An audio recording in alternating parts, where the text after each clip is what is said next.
there's so much more to a human being and to engaging a human being in their own learning and track them to success. So I thought this one might be fun. I'm going to teach you an Ojibwe word here to get started. So in Ojibwe, this word indigenous cause means my name is or I am called.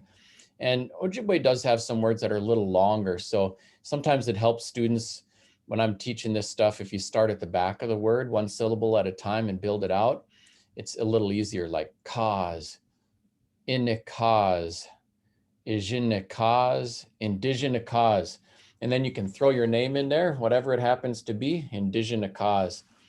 Now, if we were in a room, I'd put you kind of, turn to your partner and try this one out. It's not worth sending you all to breakout rooms, but you can stay muted and I'm watching you, see if you actually try this out.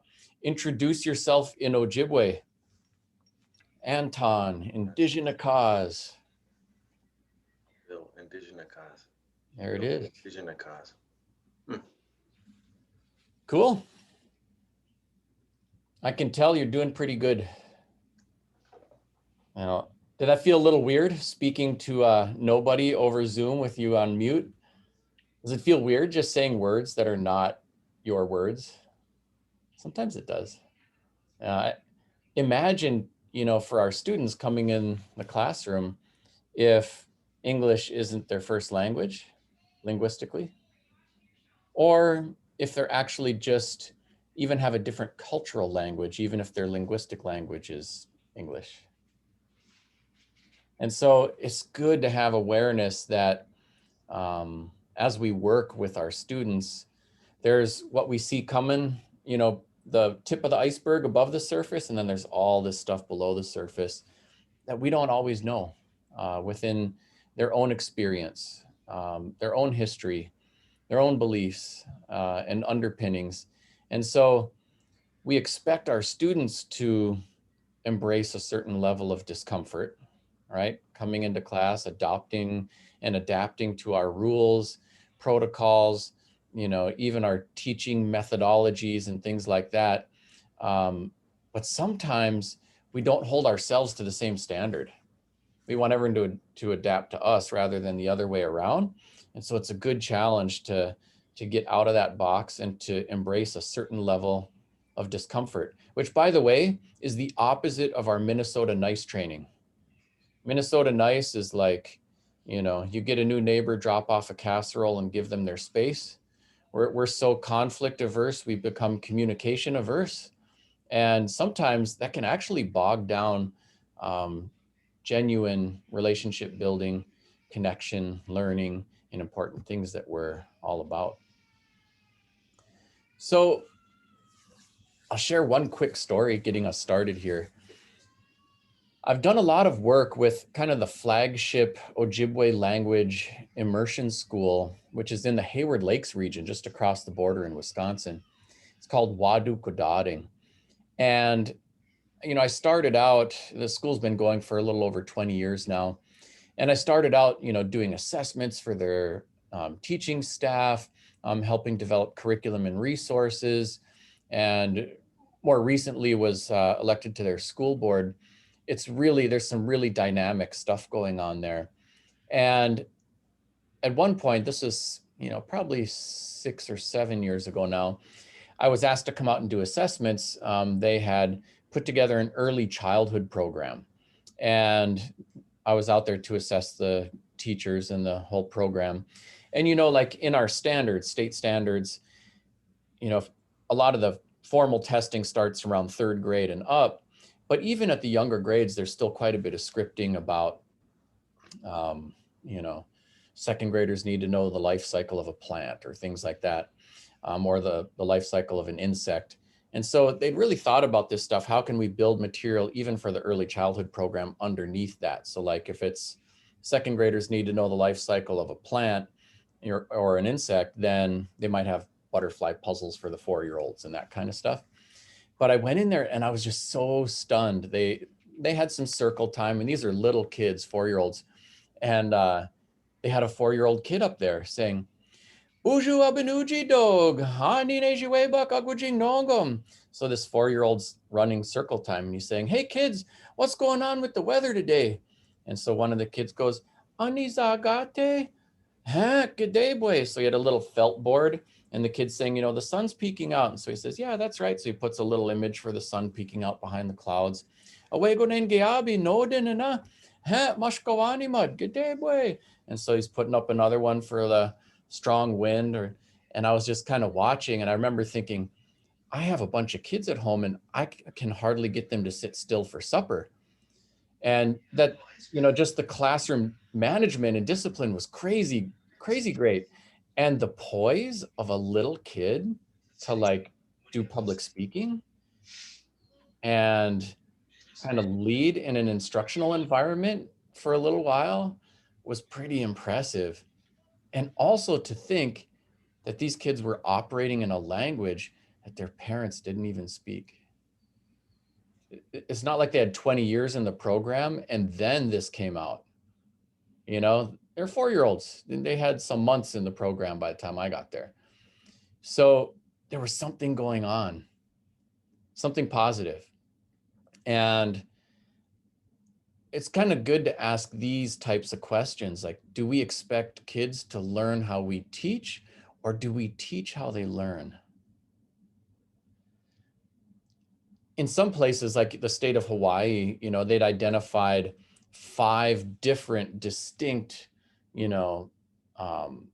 wirings that kids have for learning. Some, are auditory learners. Some benefit from seeing it written. Some are more kinetic. They need to get up and do it, and so forth. And that they're actually more effective teaching if they deliver across these different modalities instead of just around one. So that's one example of, do we teach how they learn, right?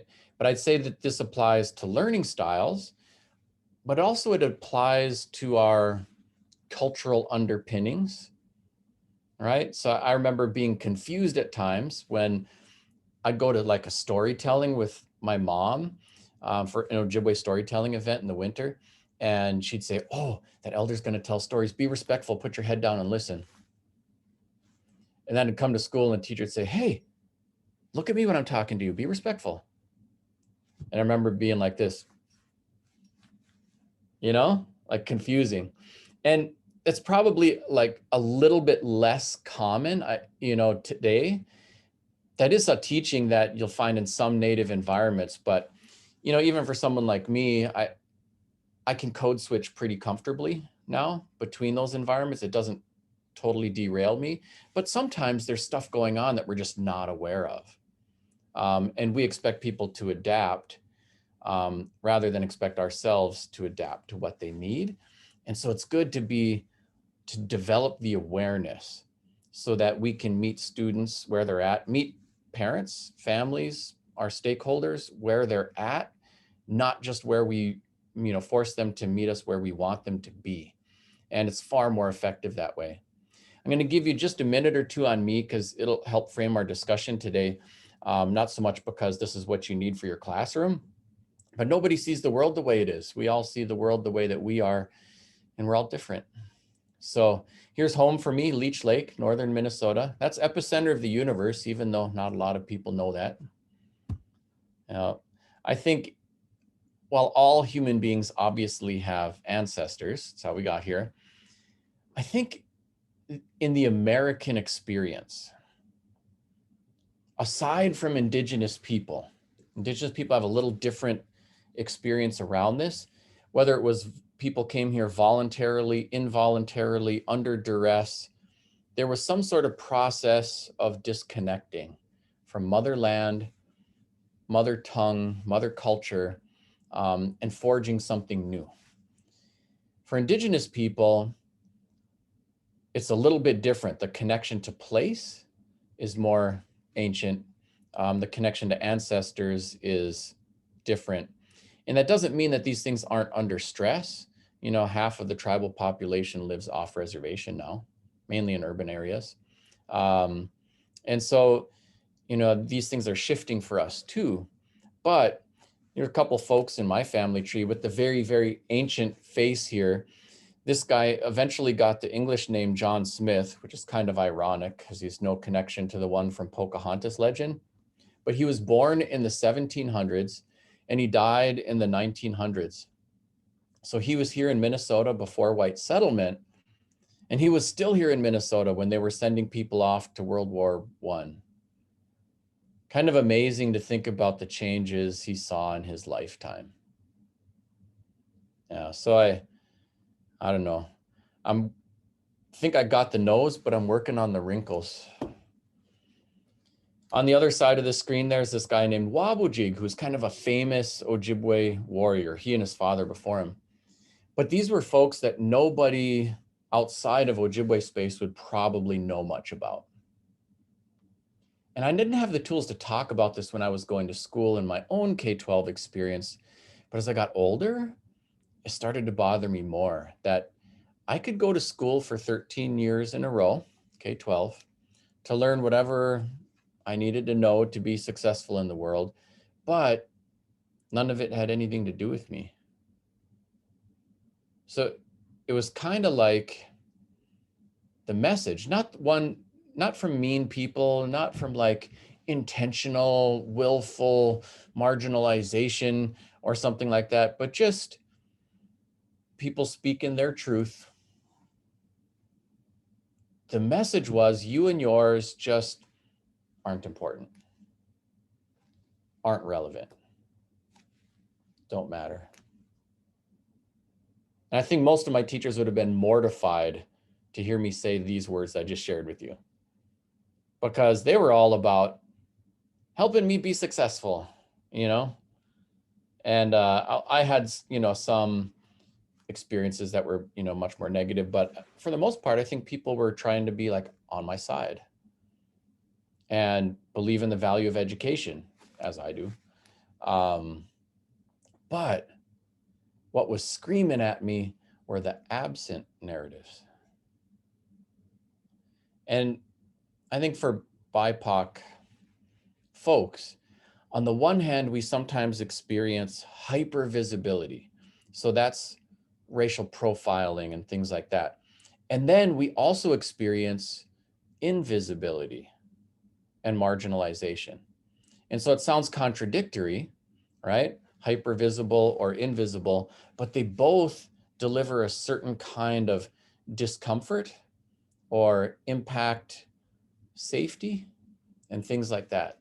And so if you are familiar with the human brain, like we've got our lizard brain, if you kind of use this, might have seen this hand model, that's our like fight, flight, freeze thing. And then wrapped around it is your wise owl prefrontal cortex, thinking and strategizing brain.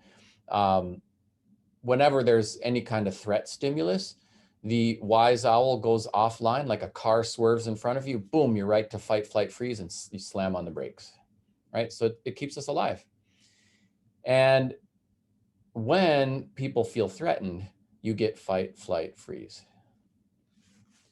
So a lot of times we're, as professionals now in education, we're scratching our heads going, how come we have all these truancy issues with these Indigenous learners or BIPOC students more broadly? And I'm like, flight. How come we got these discipline issues? I'm like, fight. How come some of them are spaced out, zoned out, and disengaged? I'm like, freeze. And of course, it's not quite that simple.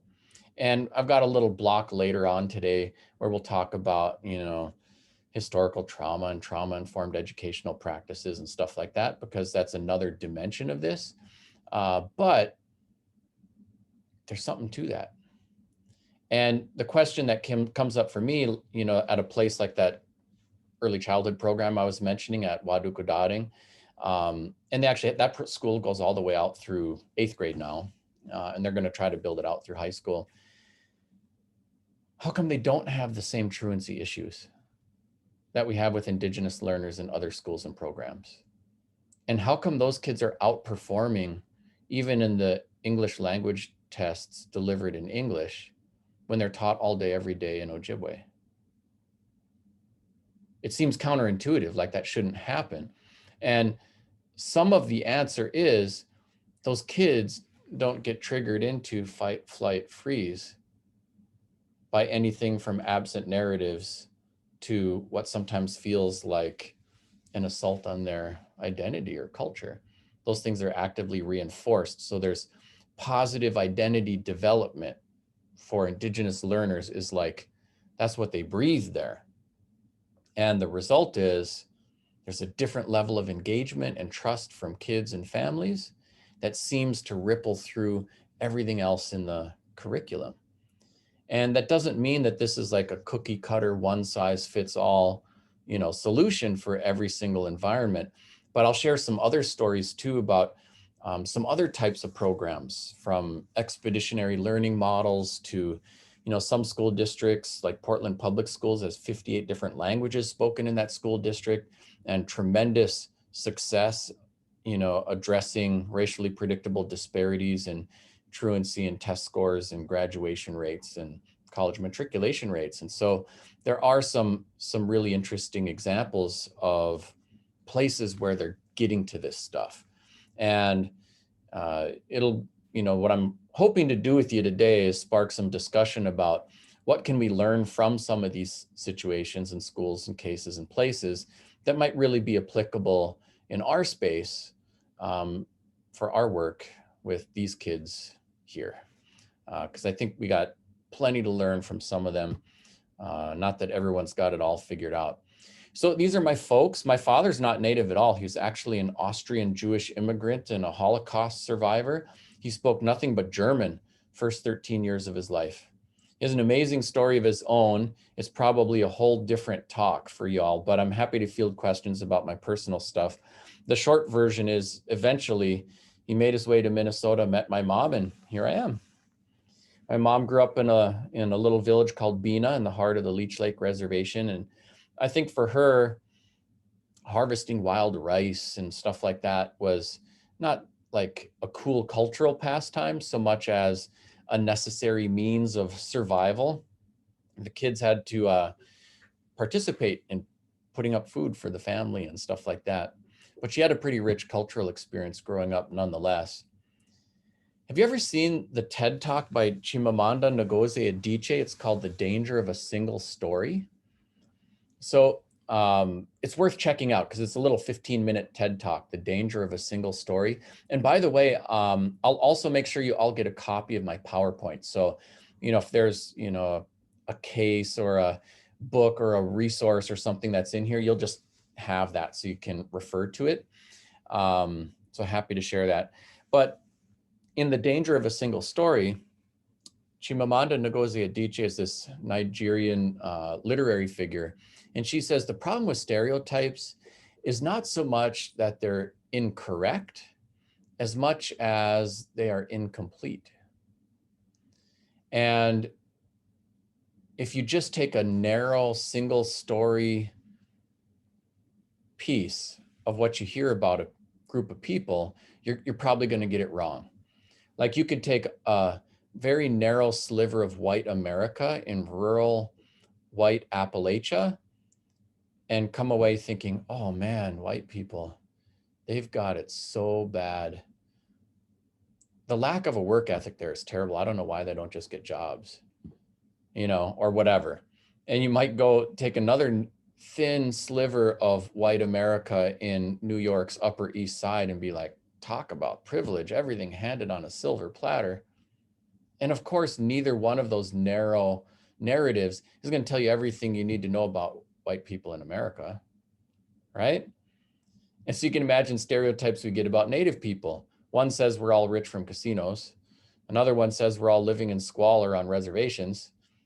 Some people don't even try to reconcile those two different, very, diametrically opposed stereotypes, but will trot either one out when it serves their purposes.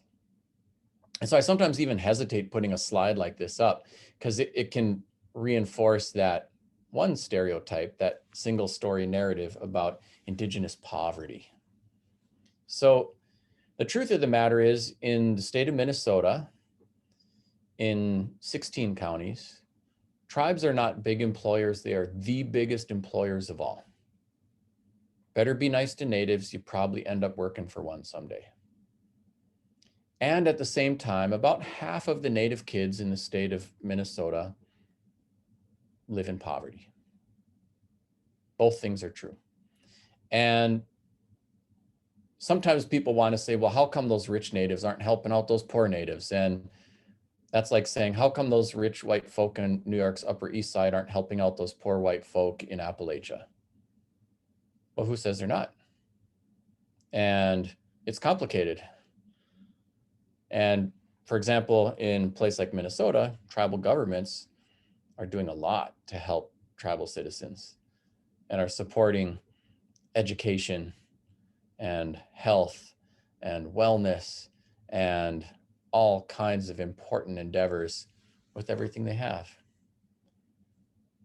So at the same time, there's some interesting stuff going on. By the way, my internet search pulled up a picture of a fish house and someone's nice SUV, and I just thought it was ironic paired next to that kind of data, so I left it in there. I think for myself, getting started, I guess you could say my dad was hitting a restart button. My mother was trying to find a pathway out of poverty. We had some humble beginnings.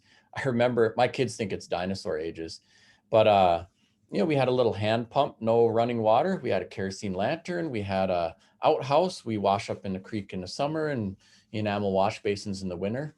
I never experienced food insecurity. I never felt poor. Those actually remain quite happy memories. But by the time I hit middle school, my mother had become the first female Native attorney in the state of Minnesota. She built a nice house. The economic profile for our family changed pretty dramatically. And to me, it revealed a couple things. So one is the true power of an education. It's real. You can finish college and still end up working at Starbucks, but having a college degree is a lever that greatly improves your chances of success. And, all the American dream talk, I feel like it's kind of like half true. The true part I saw was what both of my parents did, finding ways to make it without, anything handed on a silver platter. But I'm also kind of with George Carlin, like we call it the American dream, because you got to be asleep to believe it. There are barriers out there and they are not equitably distributed by gender, by race, and a whole host of other fault lines.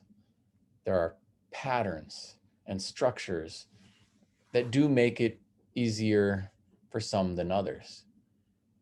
And I think it's sometimes difficult for people who work really hard to see that some of the fruits that they are earning were earned on an uneven playing field. But that's part of the dynamic. Here's my crew. I have 9 kids. It is never dull. They're getting a little older now, so we're launching kid number 6 this year. I'll only have 3 left at home. Here's my wife in the middle of the pile. She's from the Swedish American tribe, which is blonde hair, blue eyes. Someone's getting along out there. I'm in the grandbaby business now too, so I got 3 of those. Once the kids were making kids, that was it. We threw in the towel. So here's a view kind of off the front deck of my house. I feel like Shrek. That's my swamp. Among things that happened with my family is my dad, when they were kind of getting started, had put in a bid on a piece of tax forfeited property. And he got a letter back saying, well, yours is the only bid, but it's not enough money to cover the delinquent taxes. Can you find a couple $100 extra? So he borrowed that and he got a pretty big piece of property for relatively little money. When at some point it had been a virgin white pine forest, when he got it, this is what it looked like. It was all clear cut and it was all farm fields. And so what he did is he started planting trees, and he planted all of the trees in this picture here, and it completely transformed the landscape and the ecosystem. So that was one guy with a child labor force. That's me. And it engineered a big change. For me, there are a lot of reasons why I continue to live where I live. Like I get job offers that would pay me more money to move to Arizona or do something like that. But I wear a number of hats. So one of them, because I'm an Ojibwe speaker and I officiate a lot of ceremonies and stuff, I have to be in Ojibwe country where I can be at the service of our people. Another one is I have a whole bunch of kids and all the grandparents are within 10 minutes of the front door. And then I get to see this every day. And to me, when I think about the big problems we're facing, like climate change, racially predictable disparities in our educational system, our broader racial climate in America, I think a lot of us look at things like that and are like, whoa, what can I do about that? Well, not a lot. So I'm going to be a decent human being.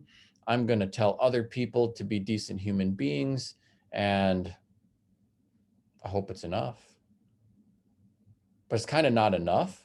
All that's necessary for evil to triumph is good people to do nothing or too little. But it's not like we got to take this mountain of problems that humans have been making for thousands of years and like move that whole mountain today.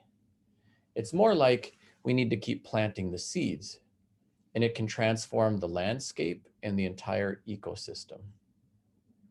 That's how we engineer change. And that's what we're doing in education.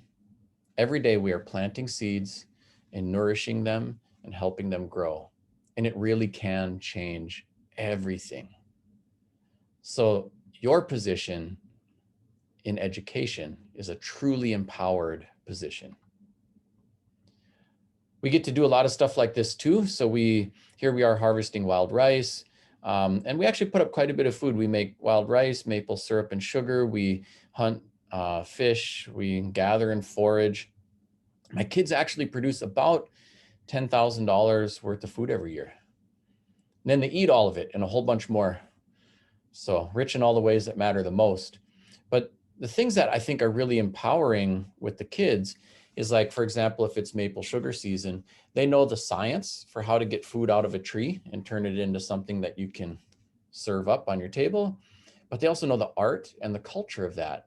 And so they just kind of walk around even when it's not maple sugar season and they feel like, I know how to do something. And it just builds confidence, self-assuredness, self-esteem, which translates into success at all kinds of other things like math. Of course, they're also out there calculating up the size of the harvest and the street value. And they're like, Dad, you know how much maple syrup and sugar we made this year? That's like $3,000 worth of product. I'm like, yep, but you're not going to sell that. So it's an empowerment exercise, something that keeps us a little more recognizable to our ancestors, and it's fun and it's healthy. And Monsanto doesn't control this part of the food supply. There are all kinds of good reasons to do it. So I got a bunch of questions for you coming up in just 1 second, but I'll share one last story. When my mom went after her law degree, she did that in Washington, D.C., and she packed up the kids, and we always spent our summers in northern Minnesota in our little house with the hand pump in the outhouse and stuff like that. But then we would go to this big city, Washington, D.C. So I would go from like our little humble house on the edge of the res to, big city where there was a brick house, from being an Indian to being the Indian. And it was quite a perspective builder. Went to this school called Murch Elementary for a couple of grades, first, second, third grade. And when I went there, I was a great novelty because I was a boy with long hair. Everyone else in my class was either white or black. I was the only brown kid. And then being a boy with long hair. And I remember at one point, the teacher was just, trying to figure out how to even relate or connect to me. And she just thought I had pretty brown eyes and decided to dress me up like a girl in front of class. So she put a couple barrettes in my hair, a little makeup. And I remember being pretty humiliated. They had a good laugh. I come from a long line of ferocious warriors, though, so I wasn't going to cry about that. I did come home. I never told my parents till I was an adult, but I did come home and tell my mom. I said, Ma, I want a haircut. And I got one. I didn't grow my hair out again till college. And so a lot of times, like I said, with the iceberg, there's what you see above the surface, and then there's all this stuff going on below the surface. Like for me, I toughed it out through first grade. Second grade, then, I actually had a black teacher, and that was the only teacher of color I ever had, which, by the way, is a pretty common experience, especially for Indigenous learners, to never have a teacher from their own racial group. And we're going to look at a little, data sets and practicality. I think probably, in a school district like yours, you might have predominantly white teachers, and it doesn't necessarily reflect the diversity of the student body or, the diversity of the broader student body in the United States of America. And so we all have to teach whoever comes through the door. There's nothing wrong with being who you are, We all can't cover every single gender, every single race, every single sexual orientation all in one person every single day. We have to connect across those lines. And at the same time, it's tough. Like if you could imagine, like a white learner going to school and never having a teacher who was white, or the curriculum that, for example, speaks to the beauties of Arab culture and food, our understandings of the zero, innovations in navigation and mathematics, but never anything about any histories from their own folk that help them understand how their people help make the world a wonderful place too. That's kind of hard to imagine because this here is America, but that's kind of exactly what it's like for Indigenous learners, for example, in most places. My second grade teacher, though, she treated me like a normal human being, and it was such a relief. She was left-handed. I tried to write lefty, even though I'm right-handed. And then in third grade, and from then on, always white teachers. And I remember freezing like a deer in the headlights. I was like, oh, here it comes again, And for a skinny Native kid, man, I put on the best stoic Native you could imagine. He said, all right, what's your name? I said, wow, okay. Says here, your name's Anton. What's your name? And it kept going. They'd send me to the principal's office. All right, Anton, what's your name? They kept, they did assessments. They determined I had like behavior disabilities, learning disabilities, which also, by the way, makes you wonder about the assessments that they were using at that time for assessing those things. Finally, they're like, we're going to have to send him to a special school. No one can teach this kid. And I could just imagine my mother, who was a bit of a fireball, and what she might do to me if I got kicked out of school. So they said, do they speak other languages at home other than English? To which I replied, I had to think of something and I spoke. I said, Dad speaks German, Mom speaks Ojibwe. They said, oh, that's the problem. So they bring in my folks. And it was almost comical, the kind of conference they had. They were speaking loud and slow. So they're like, we need to speak to you about your son, as if a language problem were a volume problem. And I don't know what my mom said. I'm sure it was snarky and snippy and whatever, sorry, sir, could you distill the salient parts of your communication? That doesn't make any sense to us at all. And then she also turned around and gave me the Native Mother Godzilla laser vision death stare. I started to speak. That was 3 years of behavior change off of one day. And a lot of our kids have a day. I think, we could look at my first grade teacher and go, she had issues, right? She could handle that one a lot better. But a lot of times it's not individual behaviors so much as just our operating norms and assumptions about how things are and how they should be. So this is 2014. This kid was a Navajo kid who was in the foster care system, and his foster parents were in Seminole, Texas, and they bring him to school, and he's just a little kindergartner, and the school says, oh, all boys need to have a haircut above the collar to attend school at the public school here. And the foster parents say, well, we have temporary placement of him.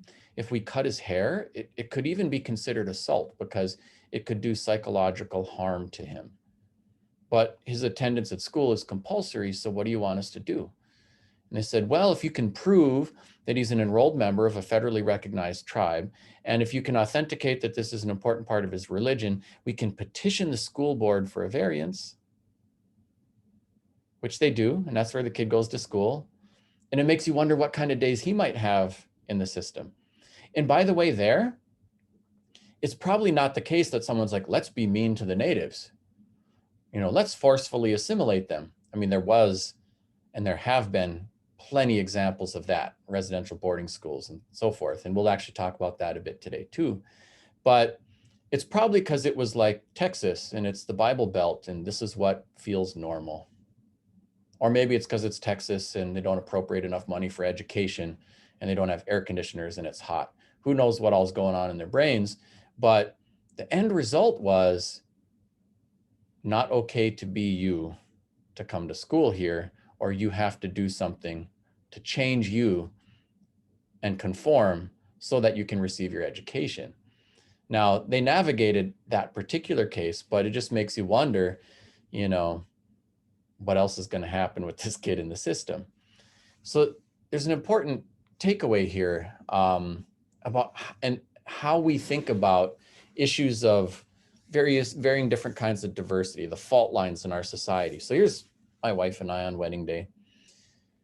We live in rural northern Minnesota, and we both like to go for a run.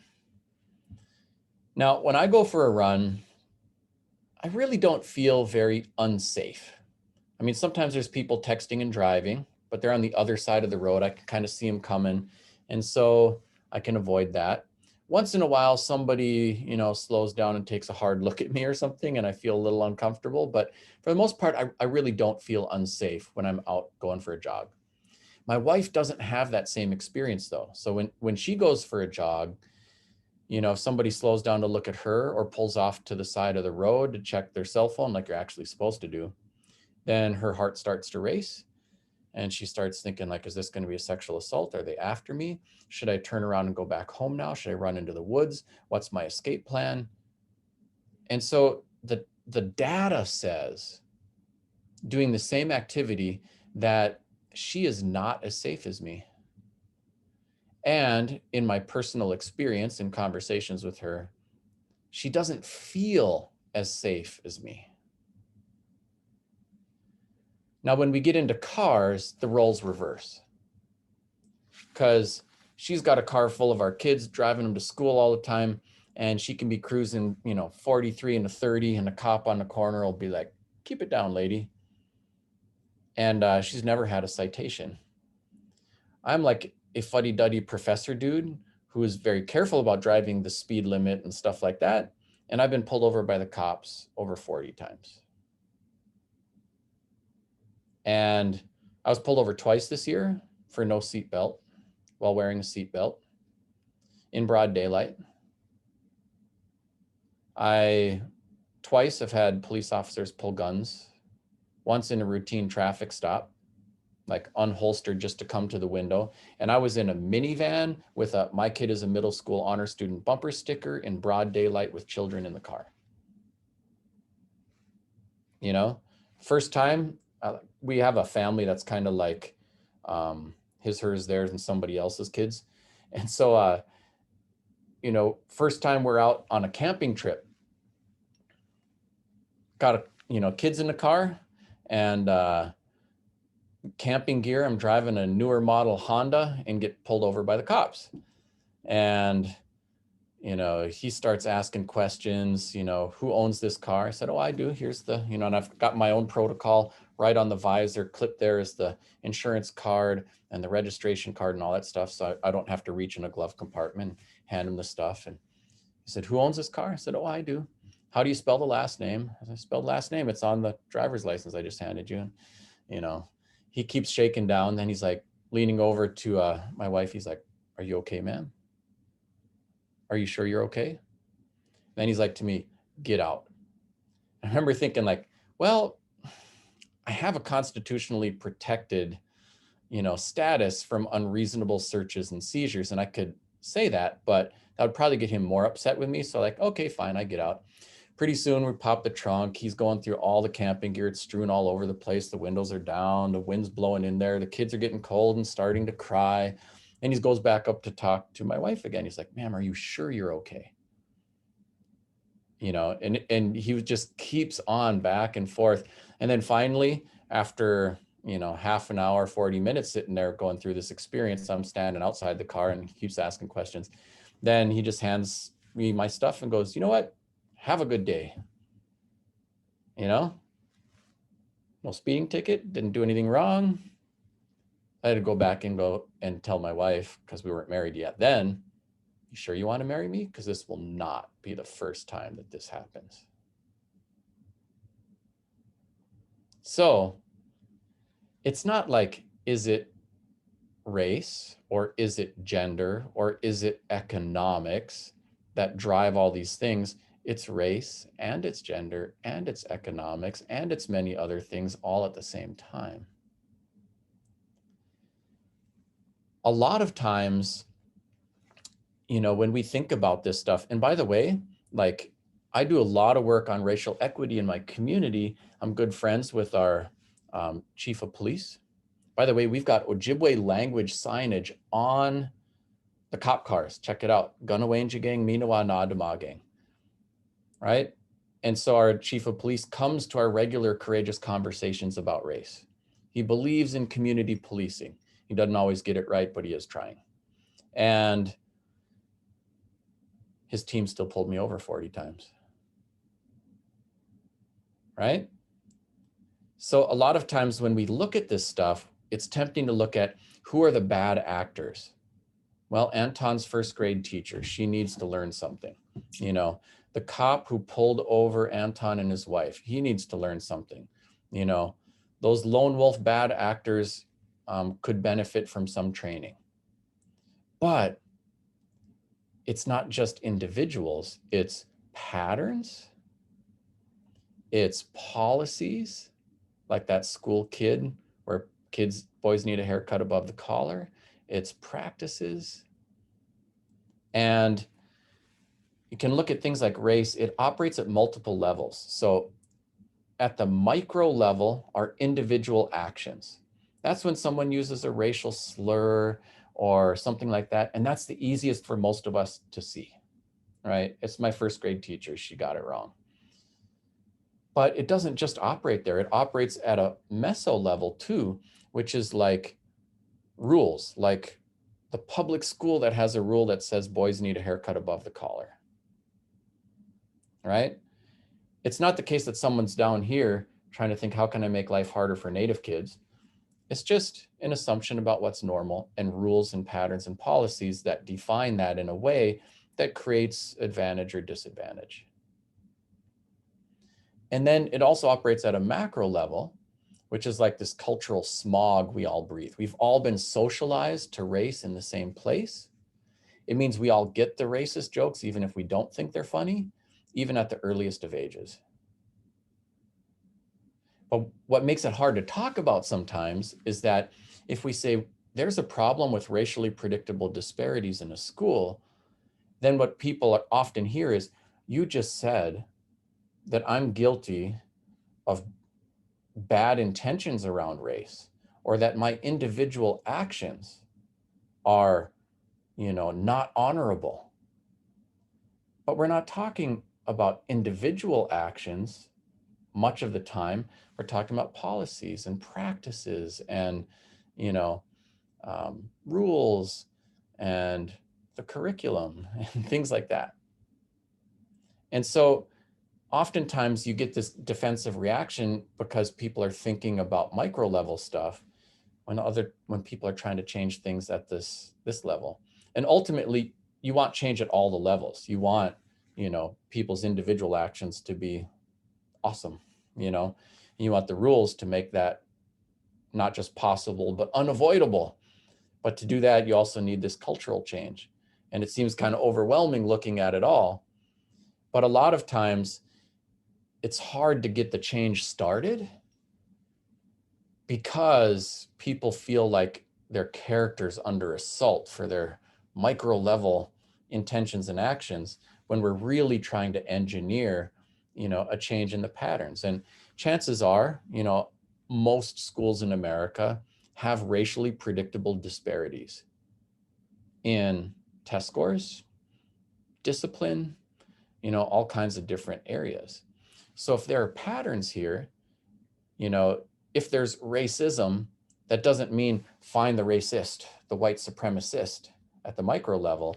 That means let's look at what we can change in our patterns, practices, policies, and so forth that will both percolate up and start changing our overarching culture, and down to help, provide guidance on our individual actions.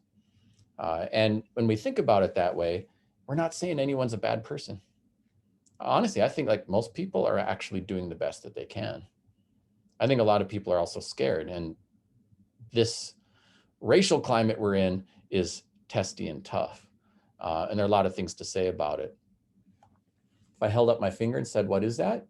Could almost start a fight unless we clarified in what language, like in the language of body parts, that's a finger. In the language of numbers though, well, that's a 1. And in the language of space, well, that's up. So who's right?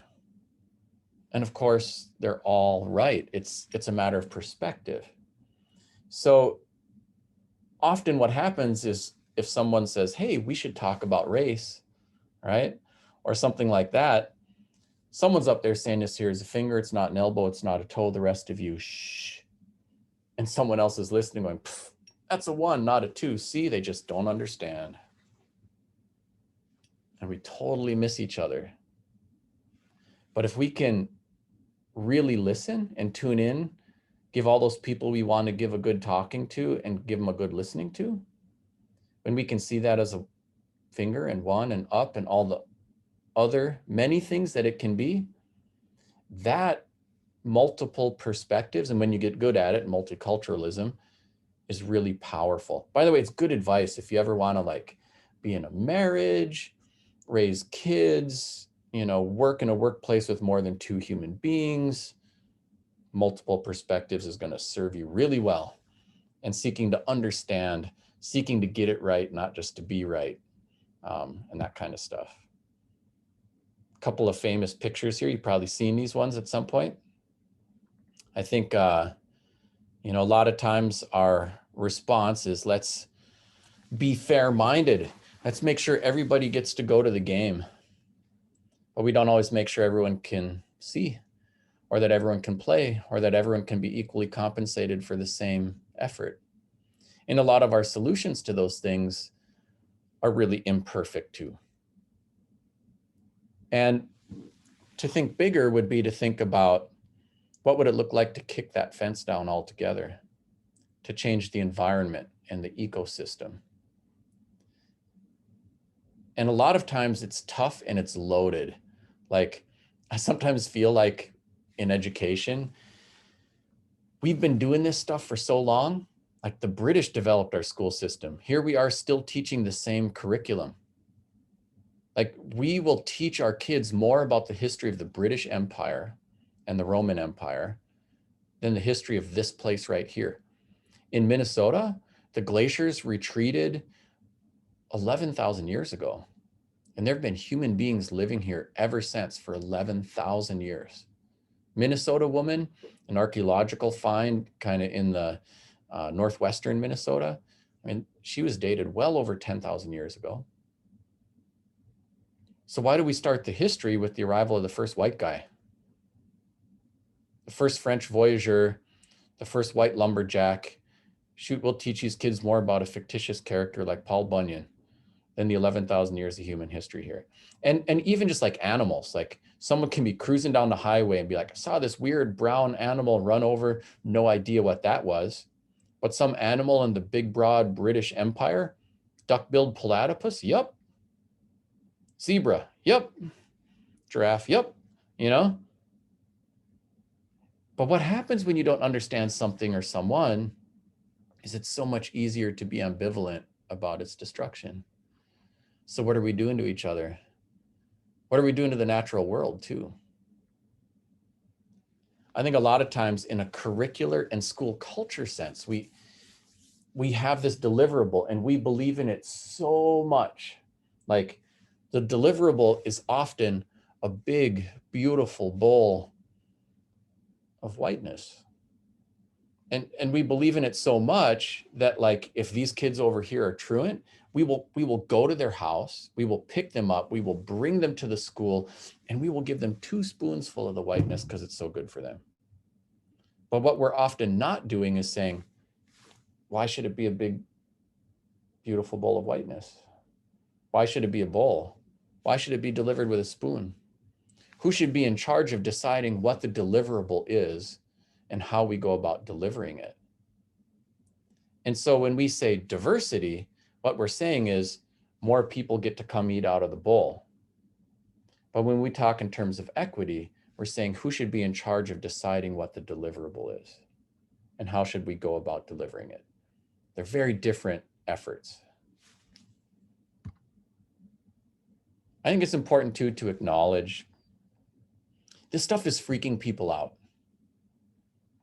There is fear of white erasure, cancel culture, and this kind of stuff. But ultimately, when you think about it, like colonialism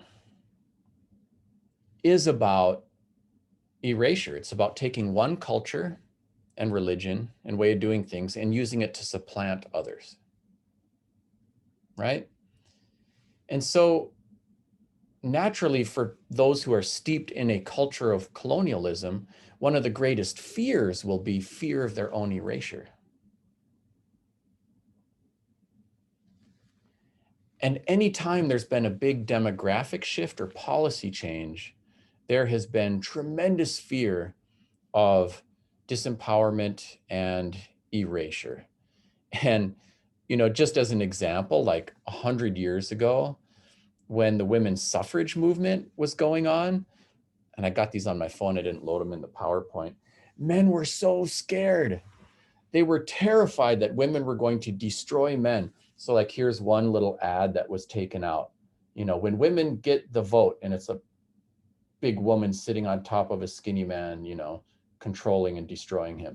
It's like painfully horrible and almost comical for how ridiculous it is.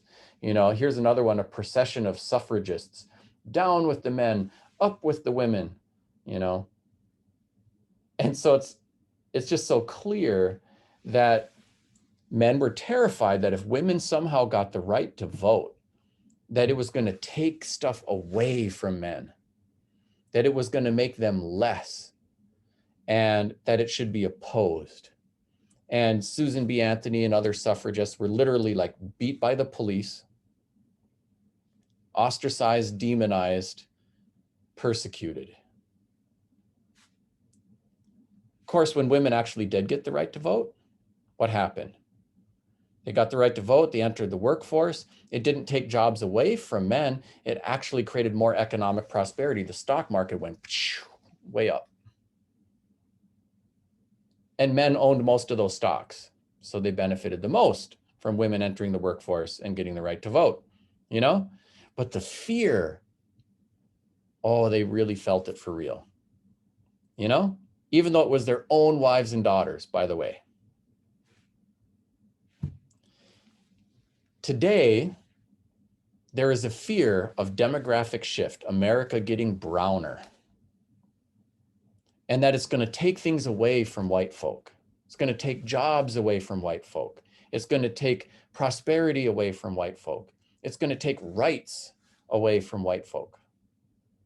And first of all, just with the anatomy of, you know, racial caste, that's not even likely. Like South Africa, after the dismantling of apartheid, after Mandela became president, today, they still have an all-white national rugby team, and white people dominate the positions of economic prosperity, police power, and military power. I think within the Latinx community, that is a racially diverse group. And those who, are white or at least look white are probably going to be folded into whiteness in America, not by self-identification, but for how they're treated in the political system. Just like Italians, and even ironically, Irish people were considered non-white when they first came here, but the definition of whiteness grew to include them eventually.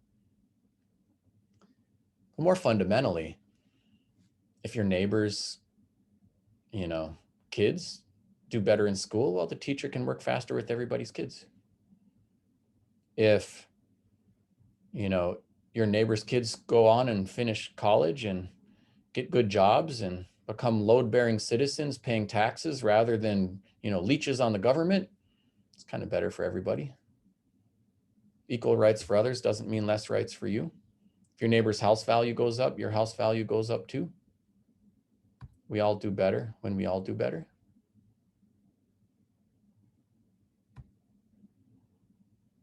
All right, a minute on natives. If you want to open up your chat, this is something that's kind of fun. So you can write in there, here's what we should use.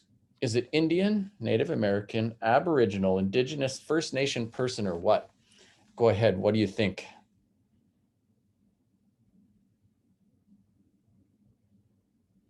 I got Indian, Native American, Indigenous. Oh yeah, we got just about any of them, whatever they request. Yeah. So there's one of your answers is that we don't have universal agreement about labels. So even the Black community struggled with this a little bit. Is it Black or African American? Certainly not colored people, but now people of color, so we can be a little more inclusive. Where do we land? And so I think the problems with all of the labels are pretty clear. Like all of them have a problem of some kind or another, right? Chris Columbus got lost, thought he was in Japan. No. China, no. India, yes, boom, and these are Indians. Native can be ambiguous, right? If you say a Minneapolis native, is that a Native American person from Minneapolis? Boy, that's a lot of syllables. Or is that just someone born and bred, so to speak? Indigenous is good and inclusive and politically correct, but there are people indigenous to every continent except South, Antarctica. So ultimately, you need to be like North American indigenous, and then you get a lot of syllables. So for me, I would love for us to do what Canada did, where they had a big national representative conversation, talked through all of the different options and got something everyone could agree on. In Canada, they said it's First Nations. So we're not going to call them reserves anymore. It's First Nations. And we won't say Aboriginal or Indian. We'll say First Nations person. And everybody agreed and done. Boy, it'd be nice to do that. Here in the US, we are not there. We don't even have a mechanism for a conversation vehicle for us all to participate in. And some groups have, really insisted on American Indians. So those would include, the American Indian movement. That would include the National Congress of American Indians. It's written into US policy in a number of ways. It has a specific meaning, whereas Indigenous people from anywhere else in a social and cultural sense, that might be true, but that doesn't speak to the treaty relationship that, tribes have with the federal government and the federal trust responsibility to those communities. That's different. And they don't have that same responsibility to Canadian First Nations, even though they're Canadian First Nations people living here in Minnesota. So there are reasons why that's been insisted upon for some folk. There's also, Native American Rights Fund and lots of other groups like that have insisted on something else. So, and these are popping up in the chat. Ultimately, it's good just to ask your own stakeholders and people in your area, what do you want us to use? And it's good for a couple of reasons. So, you have a Native Parent Committee and vet it with them. And first of all, that'll have you communicating with your Indigenous stakeholders, your staff, your native parents and so forth. And then when they say, here's what we think we should use, you'll be attentive to their concerns and needs rather than to somebody outside of your service area. The other thing is, if somebody ever gives you grief and says, why are you using this label? Say, oh, well, we have had a conversation about labels for our school, and we decided upon this, and that's why I'm using it. And we revisit this conversation on a regular basis. So I'm happy to take your feedback and provide it to the group when we have our next visit about that. So it gets you a get out of getting beat up around the ears card, and also keeps you attentive to your local, native constituency. For our purposes today, you may see me use some of these somewhat interchangeably, aware of their shortcomings. And there are cases, to be made for any number of them. I do this mainly as a means of making safe space. Some of these too may be have better resonance as insider labels and stuff too. But ultimately, I think the process that you invoke is going to be even more effective for your schools than some label that I would give you and my reasons for it. But just be aware we don't have universal agreement, and there are cases to be made for all of them. Okay, let's have a little bit of fun. And by the way, I'll give you formal pee breaks and stuff like that as we go, so that you don't have to suffer. But so here's a question for you. What do you know about Indians in Minnesota? By the way, this is not going to be a shaming exercise or anything. Yeah, I noticed there's some other comments. There's a unique status of Indigenous people in Alaska, and there's a lot to unpack with the formal status of Indigenous communities as federally recognized reservations. The U.S. government only acknowledges certain Indigenous communities, ones that they have an established treaty relationship with or have gone through a formal process. So, I mentioned before, a Canadian citizen who's a member of a First Nation in Canada who's living in Minnesota wouldn't have the same status in the eyes of the US government, even though they might be brown and speak Ojibwe just as well as me or something like that. And in Alaska, you actually have a special structure for land rights and harvest rights, and they actually have organized into different regions, and they're called corporations, although they don't function like what you would think of as a Fortune 500 company for governing that.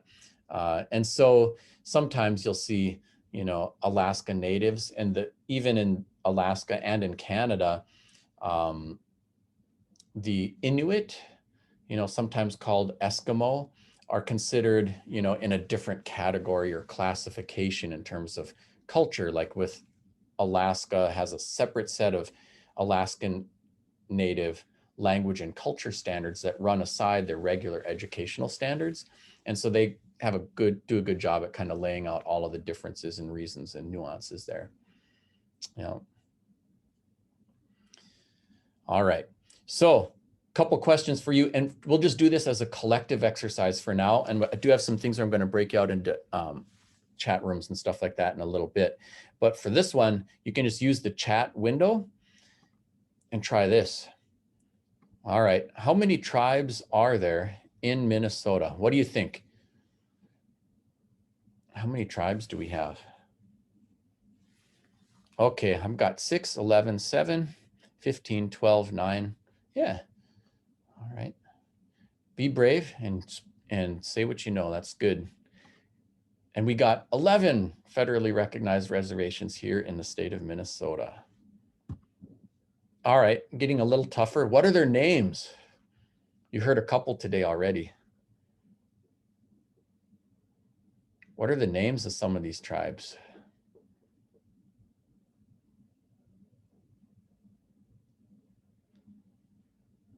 All right. How about reservation? Yeah, I see White Earth there. Red Lake, Leech Lake, Fond du Lac, here we go. Yeah, collectively, I bet we'd get them all. Here they are. Red Lake, Leech Lake, White Earth, Fond du Lac, Boys Fort, Grand Portage, Mille Lacs, Upper Sioux, Lower Sioux, Shakopee, Mdewakanton, Sioux Community, Prairie Island.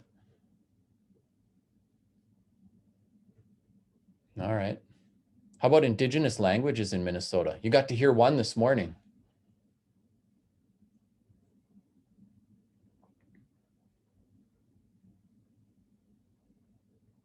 Yeah, what are some of the Indigenous languages? Ojibwe. The only way is the Ojibwe. Hey, Dakota. Yeah. Ojibwe and Dakota are Indigenous languages. And depending on when you look, the Ho-Chunk, also known as Winnebago, who are indigenous to Wisconsin, actually had reservations in Minnesota too. So there was one in southeastern Minnesota, then moved up to central Minnesota, then moved down to Blue Earth in southern Minnesota. And then in 1863, those Ho-Chunk were actually moved out to Nebraska. And so they endured a number of different relocation efforts. But at points in our history, Ho-Chunk, Ho-Chungra was actually one of the indigenous languages here. And, you know, prior to Ojibwe and Dakota establishment here, there were also some other indigenous groups like Cheyenne, Hidatsa, and so forth. And they're indigenous further west, but did have habitation in Minnesota as well. Yeah. And there's more to say even within Dakota, Nakota, Lakota, you'll hear all of those words. They're actually three different major dialect groupings, sometimes collectively known as Sioux. Even though the word Sioux comes from an Ojibwe word, which is derogatory, sometimes, you know, as a collective label that'll even be used, including by some Dakota people, for example, and it's in the official like constitutions for, you know, Shakopee, Mdewakanton, Sioux community and so forth.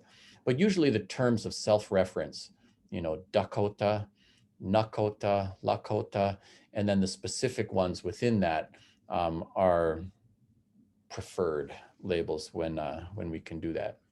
All right, so here's a few more questions. What was the indigenous population of North America at the time of Columbus?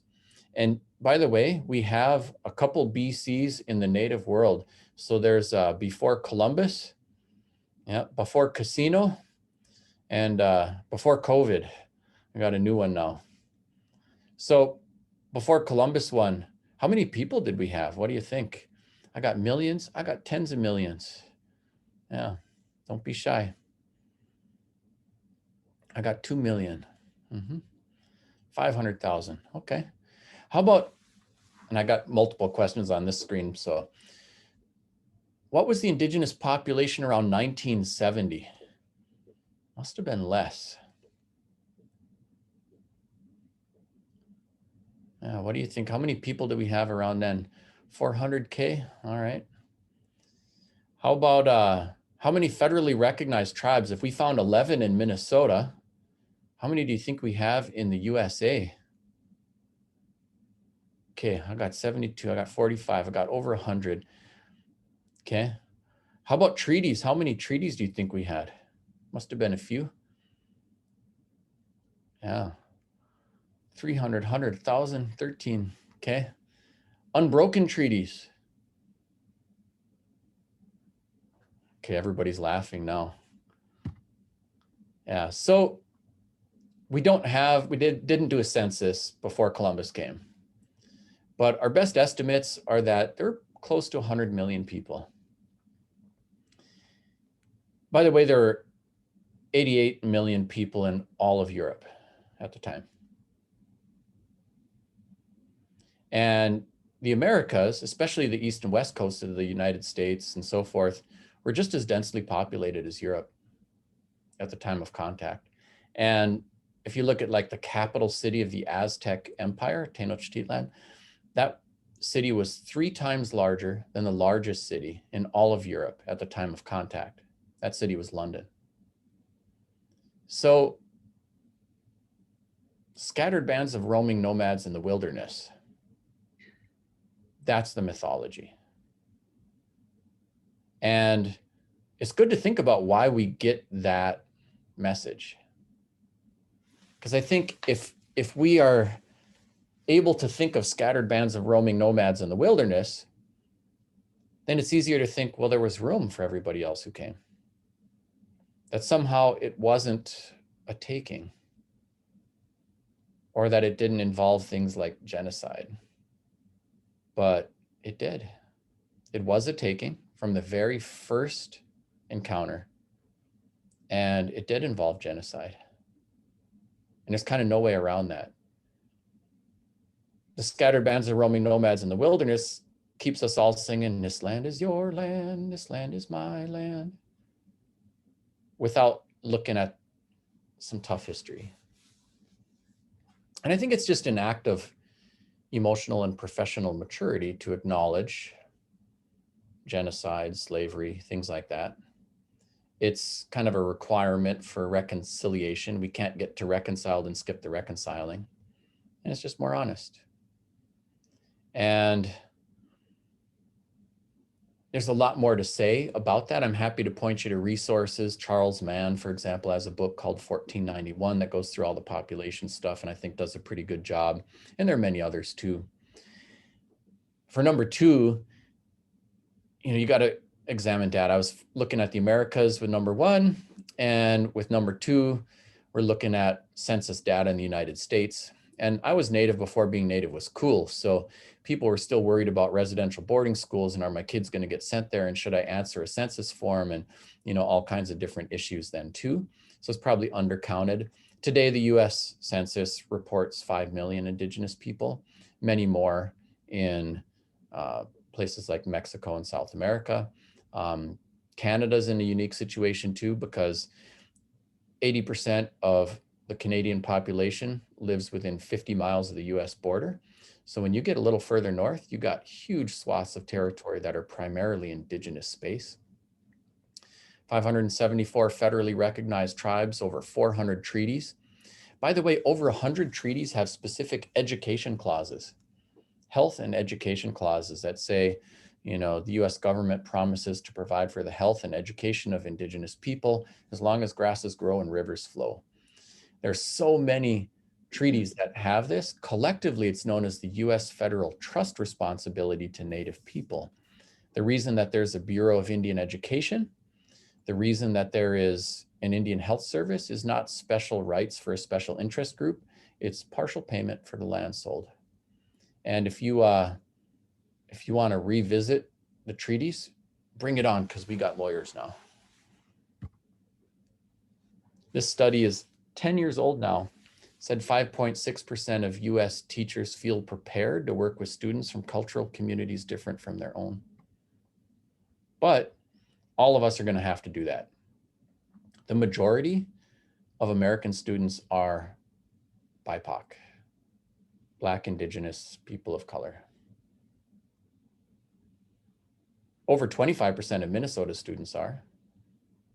And only about 60% of BIPOC students graduate from high school. 50% of Indigenous learners graduate from high school. And by the way, it's just not a recipe for a healthy country to take our largest group of learners and only track a little over half of them to the finish line with high school. If you don't finish high school, the average annual income's in the $20,000 range. If you got a terminal degree, PhD, law degree, medical degree, average annual income's $107,000 a year, and most likely to marry someone else similarly qualified and similarly earning. It is a 20-fold earnings difference. And there's, when you look at the demographic trends, right, we are on our way to majority minority, and there's nothing you can do about it. Like we're already, the majority of our K-12 students are students of color. And it doesn't matter, Democrats, Republicans, build a wall, don't build a wall, any of that kind of stuff. Most of the so-called illegal immigrants come by airplane anyways. Build a wall.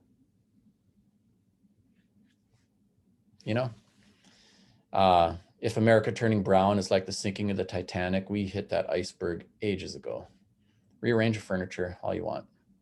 This is who's here. Here's who's teaching. Yes, 82% white teachers. And by the way, it's nothing wrong with being white. Also predominantly female in teaching. Nothing wrong with being a woman either. But that's who's teaching, and here's who's going to school. And so it evokes important questions. How well are those BIPOC students reflected in the curriculum, reflected in the staff and faculty? How equitably supported, successfully retained? These are important questions that we're all grappling with. But we can't teach what we don't know, and we can't lead where we won't go. Could you imagine an all-male gender equity team?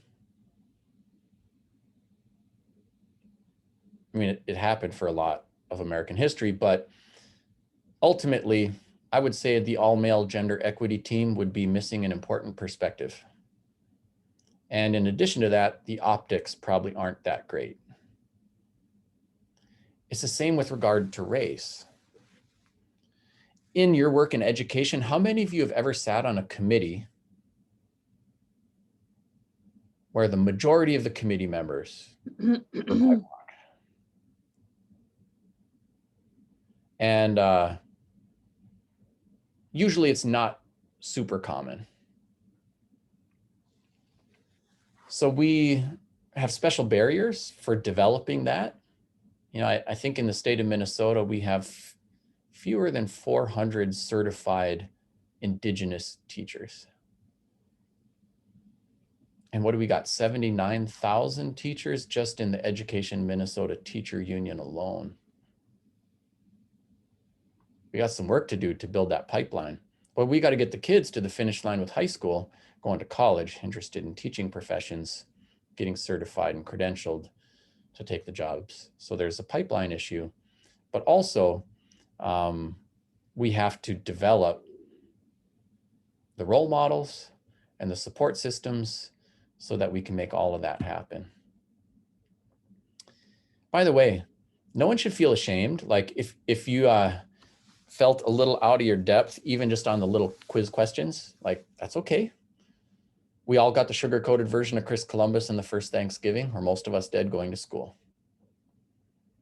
And I think we do a lot of shaming that is really unproductive and unhelpful.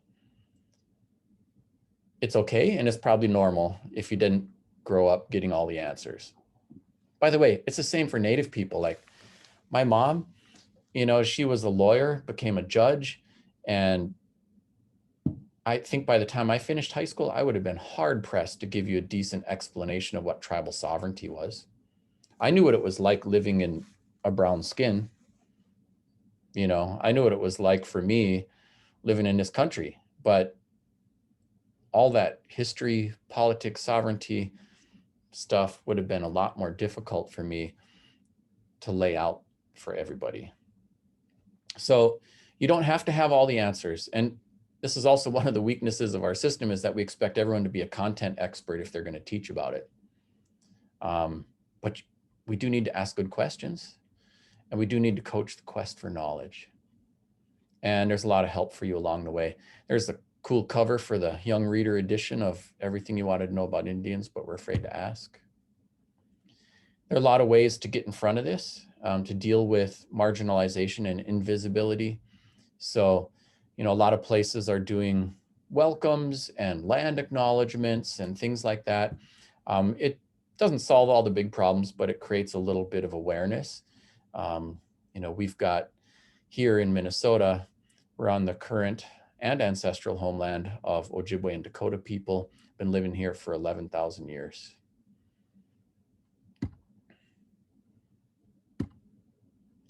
I won't read through this whole thing, but with regard to land acknowledgements,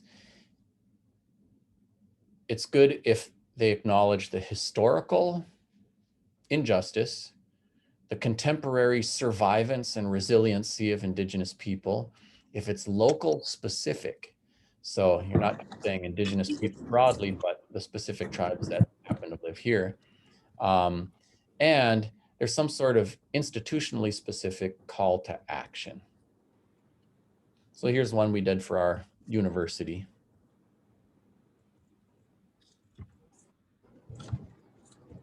Anyone ever get to read Desmond Tutu's book, The Book of Forgiving? It's just powerful humanity stuff in there. But he was working with the South African Truth and Reconciliation Commission.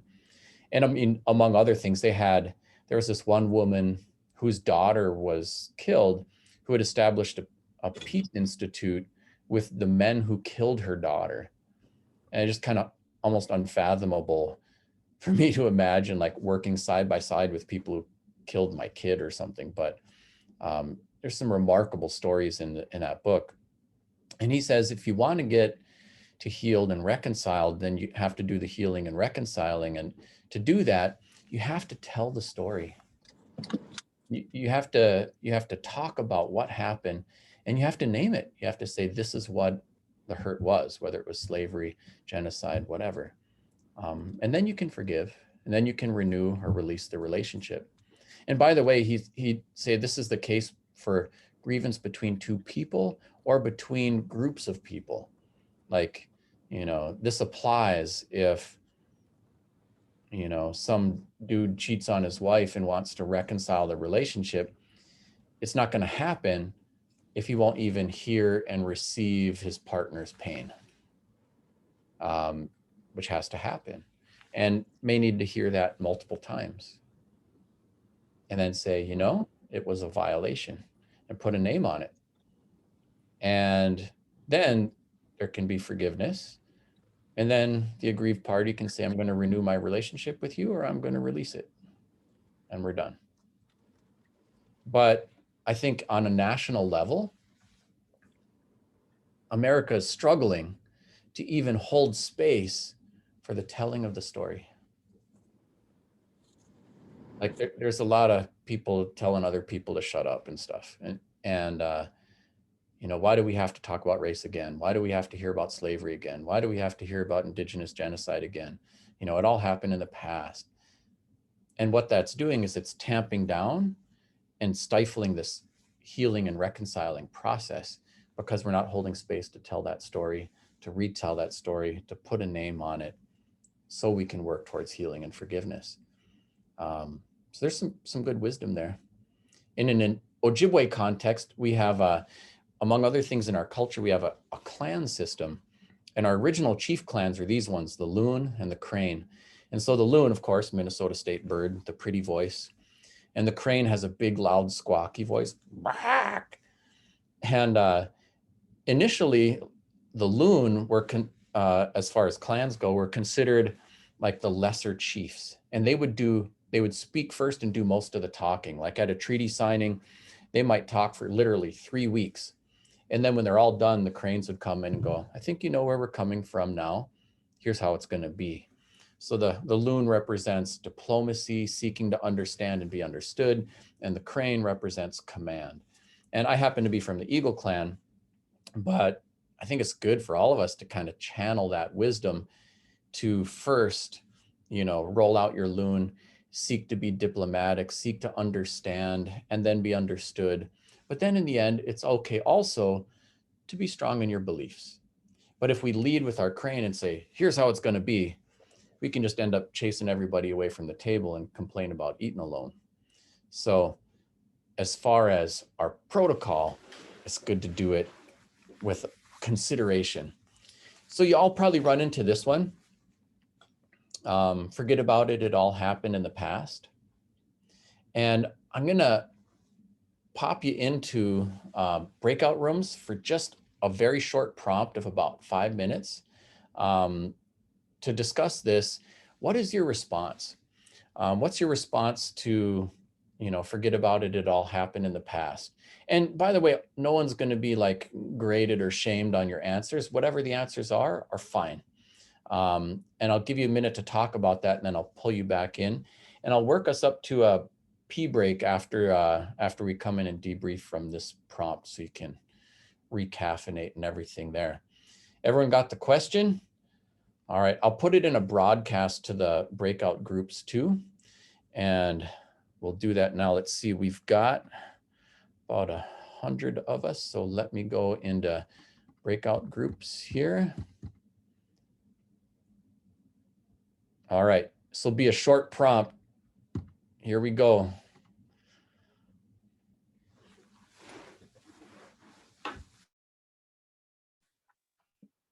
Good morning. Hi, everyone. How's everybody doing? Good morning. Good morning. Quite well, thanks. You? Wonderful. It's amazing to sit and to spend my morning like this learning from Dr. Treuer. So I'm really He's really a good speaker. he's It's very easy to listen to. You feel like you're talking to your friend or hearing from. I mean, it's really nice. it's really beautiful. Mm-hmm. So what do you guys think? What about this question of why can't we just forget about it and move on or not? But it all happened in the past, right?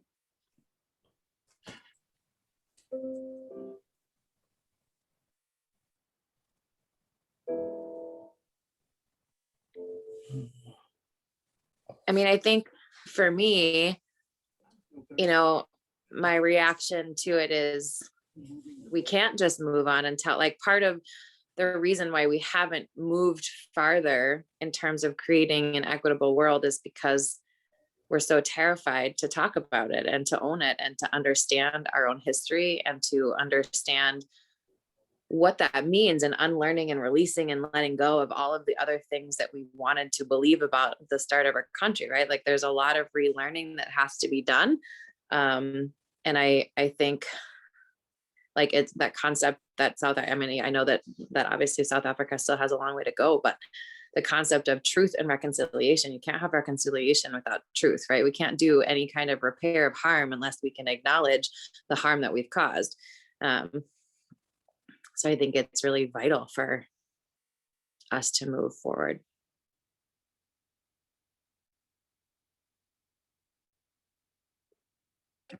I agree with you, Wendy.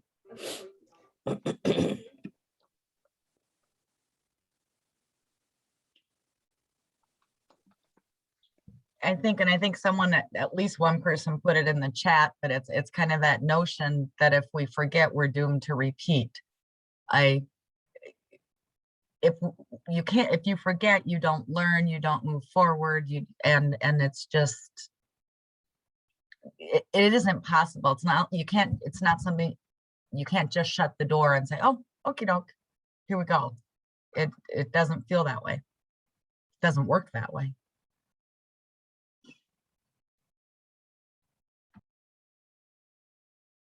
I also think it's a lack of understanding, a lack of, I'll just say it, me being a white male, it's, a lack of understanding. It's a lack of experience in some ways, so it's just, a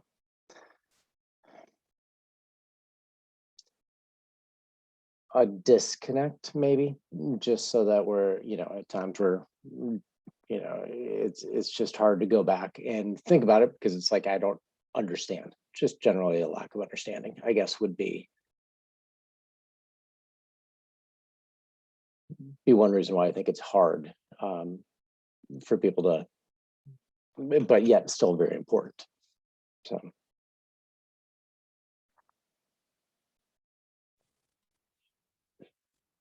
I think another piece too that, everybody's living in a different experience of the here and now. And with that comes different levels of trauma and experience and understanding and struggle. And so when I think about the people in my life who have the farthest to go in really terms of opening themselves up to new learning and understanding, it's people who are in the grind, who are just like, I can't think above or beyond today, let alone live in the past to envision a new future, right? And so I think there does need to be a little bit of either you have, and that's part of, I think, the disconnect that you're talking about, Matt, too, right? Like, unless you're genuinely impacted, right? Like, there are those of us who like can't ignore the inequalities at all, period, because we're impacted by them every single day. And so, you know, when I wake up and I'm like, oof, I don't have all the rights that someone else who is not living in a queer experience doesn't have, right? Like, I don't have the same rights as other people. When I moved to this state, I had to say that I was not married. I had to file for my taxes as single, even though I had been married for years, right? Like, there are lots of those kinds of things that I think is easy for people who are farther and farther removed from the impact and the weight of that to just get caught in the daily grind. And it's like, how do you bring people into a point of caring when they're far removed from what we're talking about? You articulated it much better than I did. I have a lot of practice talking about things. If we were running an IEP meeting, that would be your show. Yeah. Well, maybe not on that either. I don't know. But Koya, do you have any thoughts to share with us? Thank you again for bringing this magnificent person to spend this morning with us. Yeah, I think it's awesome. But I'll be honest, I was on my phone call. I couldn't quite, whatever he sent us to do, I didn't hear. I wasn't paying attention because I had a brief little emergency. So could someone restate for me what we are charged to do? Yeah, so he's really kind of asking, what is our reaction to the concept or the narrative of like, how that was just in the past? Like, why can't we just move on from that? Like, why do we have to keep going and talking about it? Well, you have to address it. It's still someone's past. Can't move forward from it unless you've addressed it. So not everyone will understand it, and hopefully just hearing about it, hopefully they understand. It's always the issue or the story of putting yourself in someone else's shoes. And if you can do that, then you can understand, you have the empathy, you have whatever you need to move forward. That's just my thought. What is he saying up there? I can't see that part. He's closing the breakout room soon. So Okay. just anybody who Okay. That's just chat. Those are my thoughts. Yeah, for sure. But yeah, I like his storytelling methods. I like how he, Me too. like I said, like you said, when you sit and you listen, you're listening to your elders. You listen. You just sit because that's what you do. So Yes. for me, that's just like being at home listening to grandma. Yeah, right. yeah, I find myself, I know a lot of people are multitasking during this meeting, but I stopped because I'm like, well, this is more important, more interesting than what I was. Yes. It's just it's great. good. Oh, yeah. it is. Yeah. Great Great. listening to him. Yeah, that's my favorite part of just being able to just listen and learn, and also be like amazed at how fast the time goes by, right? Where you're just like, oh, I'm just listening, to a story and an hour and a half has gone by, right? Mhm. So Yeah. yeah, it really highlights, I think, just how powerful sharing our stories are with people. And that's really, I think, how we're going to move to a different place, is by hearing each other in different ways. Did anybody want to share out? You can either use the chat or, you could unmute and share out if anything popped up that you wanted to share with the bigger group. Why can't we just forget? Yeah, I want to share with this. My name is Mr. O. I'm a high school science teacher at MTCS. Okay, I want to share what I discussed with the group about what is happening in Nigeria. So I want to let you guys know the indigenous people all over the world are having the same problem the American India have in America. Okay. Now I came from Nigeria. Okay. So I came from a nation of indigenous people called Igbo Nation. Okay. So if you come to Nigeria, we have different nations, like my own nation called Igbo Nation. We have Yoruba Nation. We have Hausa Nation. We have Middle Belt. Okay. So those different nations, they were living peacefully. There was no problem until the British people came. In 1914, they forced all those different nations, my own nation, Igbo nation, Yoruba nation, Hausa nation, to live together. They formed what is called that useless, messed up country called Nigeria. Are you getting the point? So since 1914, when they forced us to live together, there have been problems since then up to today because we don't like each other. So there have been killings. You can remember the Biafran Civil War. So Biafran Civil War, 1967 to 1970, we, the Igbo nations, we formed our own country called Biafra. We wanted to break away from Nigeria. So the British people,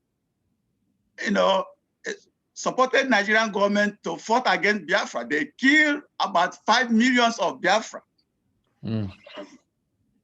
I hope you guys read the history, 1967 to 1970. All right. So what happened in 1960 when Nigeria got independence? Okay. So the British government handed over power to Fulani. Okay, let me say about the Fulani. The Fulani tribe, they came from outside. The Fulani tribe came from outside in 1800. They conquered the northern part of Nigeria, the Hausa nation. They conquered the Hausa nation, enslaved them, and took over their land. Key millions of them took over their land. Okay, they came from outside, the Fulanis. All right. So in 1960, when we got independence, the British people handed over power to the Fulanis that came from outside because they knew that they would continue to rule Nigeria after independence through that tribe that came from outside. All right. So since then, there have been wars that, there was no peace. If you got, I don't know whether you guys have been reading news now, what is going on in Nigeria now. There's a lot of tension. There's a war now going on in Nigeria, okay? So we, the Igbo nation, we have only found our own country called Biafra, okay? So we have told the British people, enough is enough. We don't want to be part of Nigeria anymore. So there's another nation called the Yoruba nation. They have already formed their own country called Oduduwa nation, Oduduwa country, all right? So we have told the British people, come and give us referendum so that we can discuss peacefully and dissolve Nigeria in a peaceful manner. Mm. They said no. You can remember, they have their own referendum to leave European Union. You can remember that? They have their own referendum to leave the European Union, but they don't want to give us our own referendum so that we can discuss peacefully how to dissolve Nigeria. Now they're supporting the Fulani people because the Fulani tribe that came from outside, they're in power, they are Muslims, okay? They're in the military, everywhere they're in power, okay? They don't want Nigeria to break up because they're the people benefiting. They came from outside. So we, the indigenous people, we have said enough is enough. We don't want to be part of Nigeria anymore. So if you guys, I don't know what you guys have been, reading news and see what is going on in Nigeria now. There is a lot of tension going on in Nigeria now. There's a lot of killings. Many people are dying now in Nigeria right now. Mm-hmm. Okay, so we, the nation, the Igbo nation, the Biafra, okay? Very soon, we're going to declare our own nation now. There's going to be war, okay? Mm-hmm. So we have told the British people, if you guys don't give us the referendum to dissolve Nigeria so that everybody will live peacefully, we're going to take it by force, okay? So we're still waiting for them. We have already written the United Nations. We have already contacted America, okay? So America is now putting pressure on the British people to give the people referendum, to give the indigenous people referendum. Let them decide If they want to be part of Nigeria, they can be part of Nigeria. If they don't want to be part of Nigeria, they can live peacefully. But the British people, you know, they don't want to, you know, to agree to that. Okay. What is going on now? There's a lot of killing going on right now in Nigeria, a lot of tension right now. So I want you guys to go to YouTube, type in Biafra. You guys will see what I'm talking about. Okay. I really appreciate you sharing this backstory and perspective. I think really across the world, we have often not learned from the mistakes in history, and we keep repeating it. Yes. And tremendous damage done to human beings. Yes. I really appreciate you sharing that. And, you know, in the chat here, a number of people have been dropping some of their comments and responses. And, you know, I appreciate your bravery in sharing your truth about all of this. Yeah. I think ultimately when, you know, we look at historical injustice, you know, could you imagine just even if you went to see a psychologist and the psychologist said, well, don't tell me about your mother. Don't tell me about anything that's ever happened to you before. You're only going forward from here. And we are the products of everything that has happened before, historically and in our own lives. And in order to write the next chapter as a better chapter, you know, like Mr. O's talking about here, you know, it's important that we understand our previous chapter so we can make the next one better, healthier, more peaceful. And having that historical context is really, really critical to it. With regard to the indigenous experience in history, 87% of the school standards in the United States don't require any teaching about indigenous anything after 1900. And so the message almost becomes that we are something that happened in the past.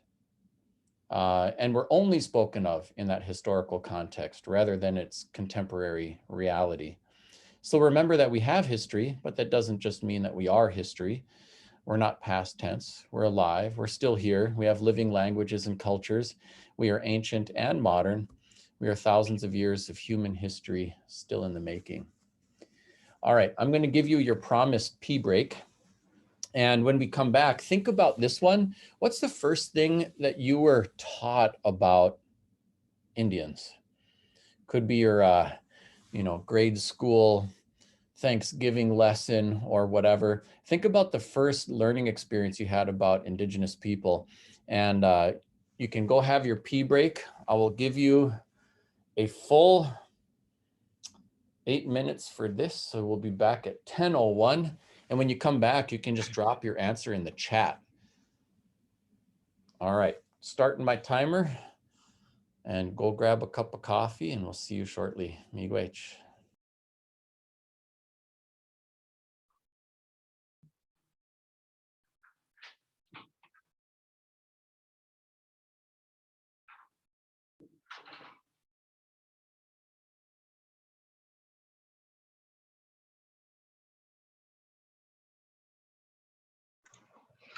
Anton, just checking in. So far, so good. Yeah, very good. You know, there's never enough time with these things either to cover everything. So, you know, I'm planning to take them through, you know, a few of the schools, like what they're doing that are having some success. And then with regard to content blocks, you know, I've got way more than we'll ever be able to do. I'll pick, you know, maybe 1 or 2 of these. So I can do some kind of on what's in our cultural toolbox. And then if you have preferences, let me know with regard to doctrine of discovery, sovereignty, US Dakota War of 1862, you know, we can pick 1 or 2 of those to do as, you know, little content examples. So if you have preferences, let me know. Otherwise, I'll just, you know, carry on. Okay, sounds good. Thanks. Mm-hmm.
Welcome back, everybody.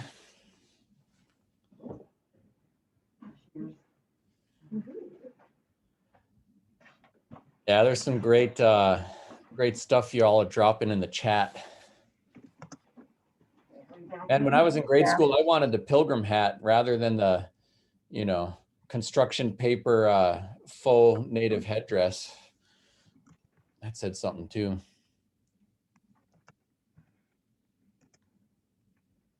Yeah, hopefully kids these days are getting some different messages.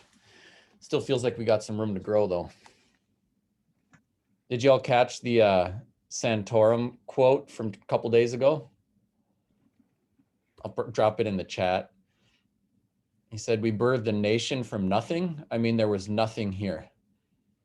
I mean, yes, we have Native Americans, but candidly, there isn't much Native American culture in American culture. Yeah.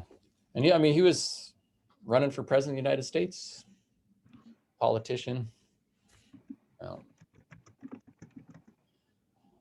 Yeah, so still room to grow. I just think about like even just food.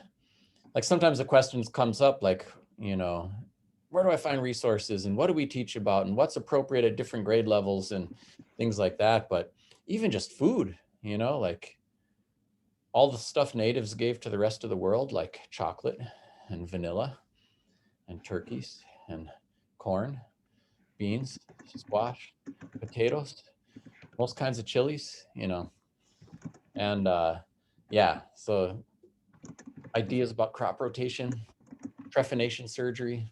There's all kinds of books. Jack Weatherford's got a couple out, Indian Givers and Native Roots. There's a lot of stuff in Ortiz's book, Indigenous Peoples' History of the United States, Everything You Want to Know About Indians But We're Afraid to Ask. So I think it's clear that, we've kind of been programmed a little bit, programmed by absent narratives and a thin selection of material, and we need to change that. And I think even Hollywood, like they've had caricature of just about every group at some point or another, right? But even there, although it's evolving, it's not yet evolved, and with native stuff, you still get a lot of caricature, either good Indians or bad Indians, and often white guys like Johnny Depp playing most of the parts, and stuff like that. And so there's so much room to grow. But here's another important question. It's a good one to ask, but how can I better interrogate my own beliefs? Realistically, all of us as human beings, we all have blind spots.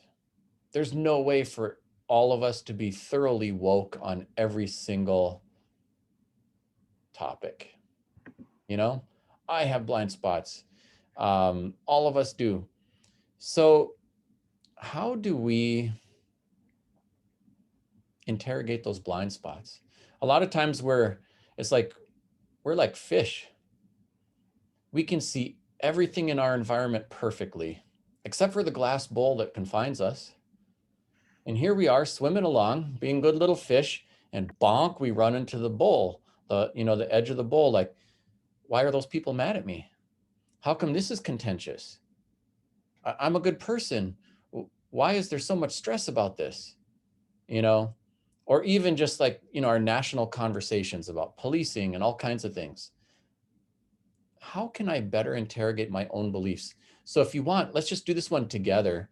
Drop in the chat some of your ideas. Where can I get more information, more perspective? How can I better interrogate my beliefs? See what you have to share with the rest of the crew here. Seeking out and reading resources from voices that are different than our own is so important. Being an active and seeking listener. Yeah, that's awesome. Asking questions, reading and listening, asking questions. mindful inquiry, reading books from different perspectives. Yeah. Oftentimes, reading education and travel can be pretty fatal to prejudice. They certainly give us access to more perspective. Mm-hmm.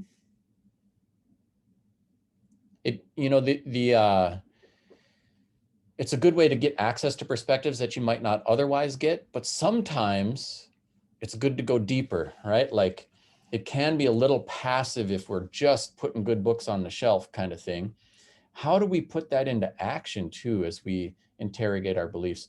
Most of us, like if we just, look at the favorites list on our phone, most Americans have a racially homogenous favorites list. Even as like diverse as we are, with interracial marriage rates higher than they've ever been, and workplace being very diverse in certain areas, most Americans still have a pretty racially homogenous favorites list on their phone. So sustained conversation, relationship building, things like that. I've been really fortunate. Some of my college friends, they're just so radically different from each other. Like one is a first generation Vietnamese immigrant who came, during the height of conflict in Vietnam. And for him, Ronald Reagan's shining city on the hill speech is what America is all about. And anything left-leaning or liberal is too close to communism, and it's the devil, And I've got another friend who's actually a communist, and we talk to each other all the time, these two guys, and radically different political opinions. I think everyone would just drive across the country to watch everyone else's kids if one of us needed it. And so it's been helpful to think that we don't all have to be like-minded to be like-hearted. Although I'm mindful of the James Baldwin quote, which I'll have to paraphrase because I don't have it loaded in the PowerPoint, where, we can agree to disagree and still be friends, unless your disagreement is about something that keeps me in an oppressed state. And so the multiple perspectives is really, really important. And relationship building with people who have multiple perspectives. And at the same time, that doesn't mean that we should suffer injustice to do that. So here's another question then, as you start thinking about, especially engaging Indigenous voices, this one pops up a lot. How do we be appropriate and not appropriate? Yeah, so how do we get those perspectives without, trying to own a culture that's not our own, without doing the play Indian thing?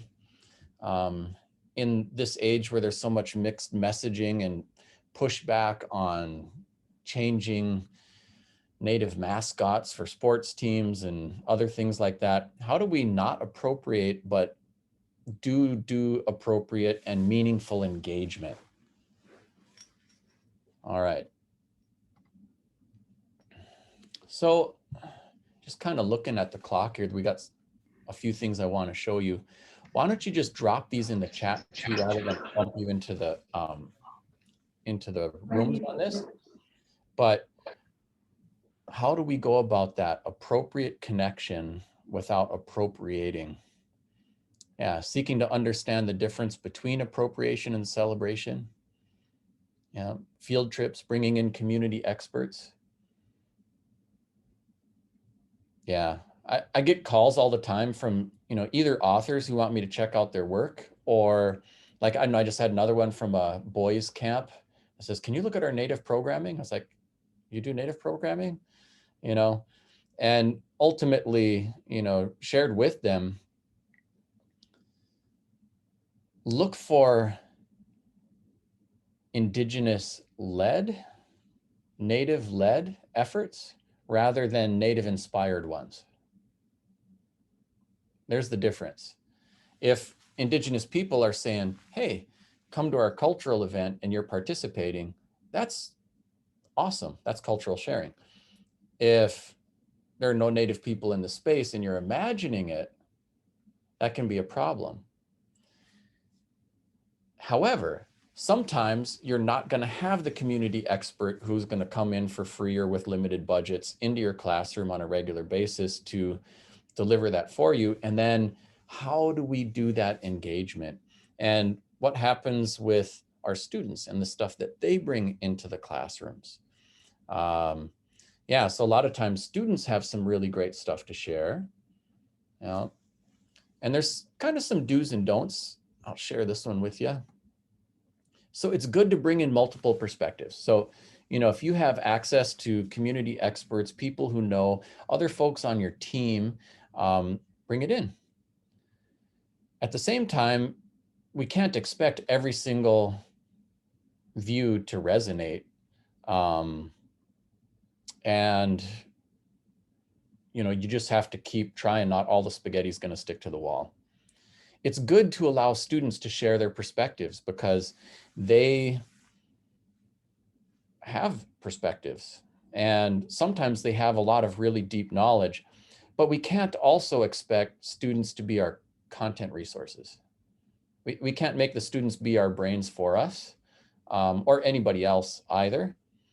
If we know enough to know there's something we don't know, we do have to learn. And that means we do have to read the books and check out the YouTube videos and, you know, do the trainings and things like that. We do want to be sensitive to different cultural learning traits, for example, but we shouldn't assume that students from a particular group will exhibit those defined cultural traits. You know, like I mentioned before, you know, that Ojibwe thing, and it's the case with other tribes too, where they'll say, put your head down to be respectful and listen. You know, not everybody will show up that way.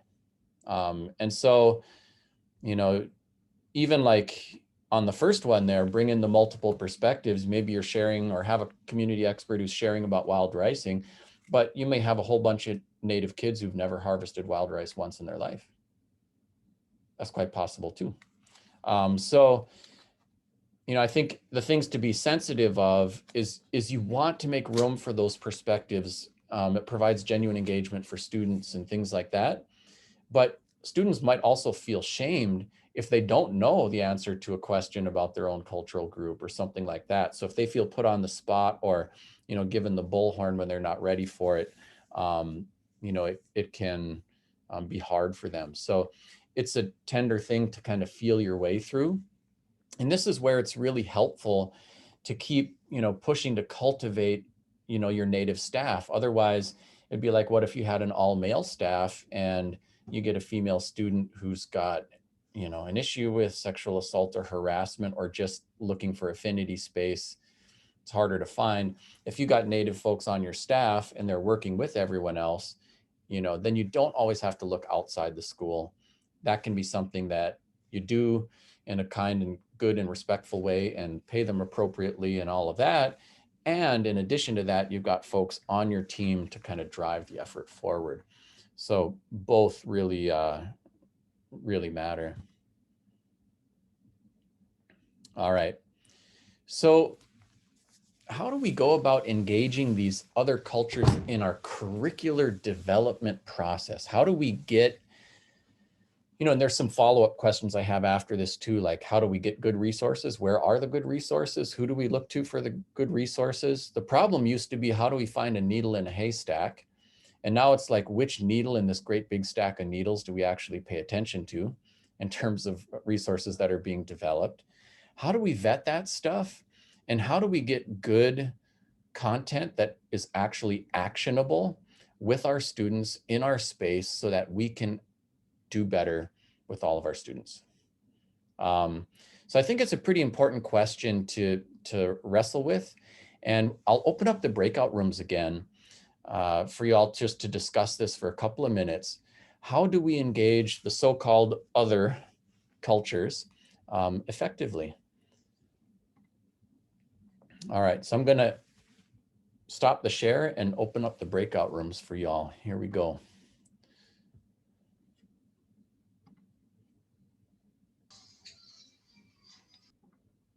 All right, and I'll broadcast the prompt again. How do we engage the so-called other cultures in our curricular efforts? Well, I'm glad he's going to broadcast because I jumped into the room before he stopped talking. I don't know what we're doing. I also was couldn't talking sit to inside Lucas, so anymore. I missed the question too, so. Oh, good. Well, hopefully, well, I don't know if we're actually getting anybody. No, hopefully he'll broadcast it. He said he was going to, so just be, Okay, great. Perfect. Oh, good. Other people are in here. There we go. There's the group. I couldn't sit inside anymore. I love the great big window in my office. Just let that sun in. My old office had windows, but they were windows to the inside of the building. It was very Oh, strange. right. Yes, that's true.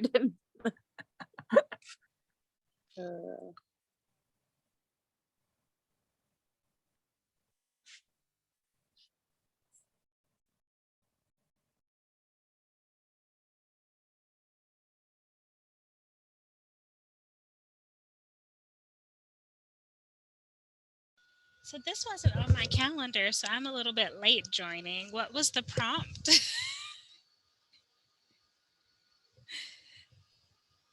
None of us seem to know. We're waiting for let me him to jump put out, it I'll in. come back and get it. Oh, okay. Did you say something? I think it has something to do with how do we engage them in our classroom, or how do we bring this? Yes. How do we into engage different cultures? different cultures in our, I think in our, I don't know if it was in our classroom, but at least that's what was going on in my mind when he said it. So Yeah, let's go with that until we hear otherwise. Well, I think that for me, the way that I engage other cultures in my class is well, first I just try to create a really welcoming environment, and I tell a little bit about myself so that students can feel a bit more comfortable opening up and sharing. Sometimes that I'll ask them to participate in different sharing activities, like we play like a random game in my class at the end of each class, like 2 truths and a lie, and I get to learn more about them and they get to learn more about each other. So I think that first, just like giving them a platform to be a bit more open and social, like as an incentive. And then after that, I think that just like doing research, like I look up actively to figure out what's going on. Like when Ramadan is around, like I try to like make myself aware of it, and then try to like, celebrate with all of my scholars in my class, like according to what I've researched. And I ask a lot of questions. Last semester it was like really fun for me because one of my students was Jehovah's Witness, and she was like really excited to share with me like different different things about how they celebrate holidays, how they don't, what they don't do, and what they do, and that was really interesting and rewarding for me.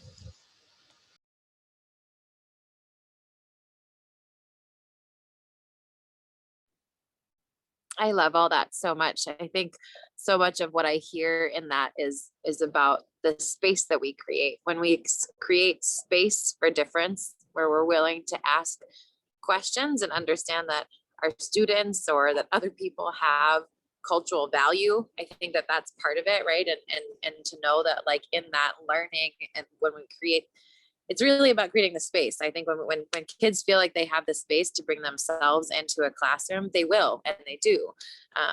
And that it's, not that it's that simple or that easy, but I think the silence comes from the very clear messages that all of you aren't welcome here. And so when we can make space for someone's whole self, it's kind of magical what happens.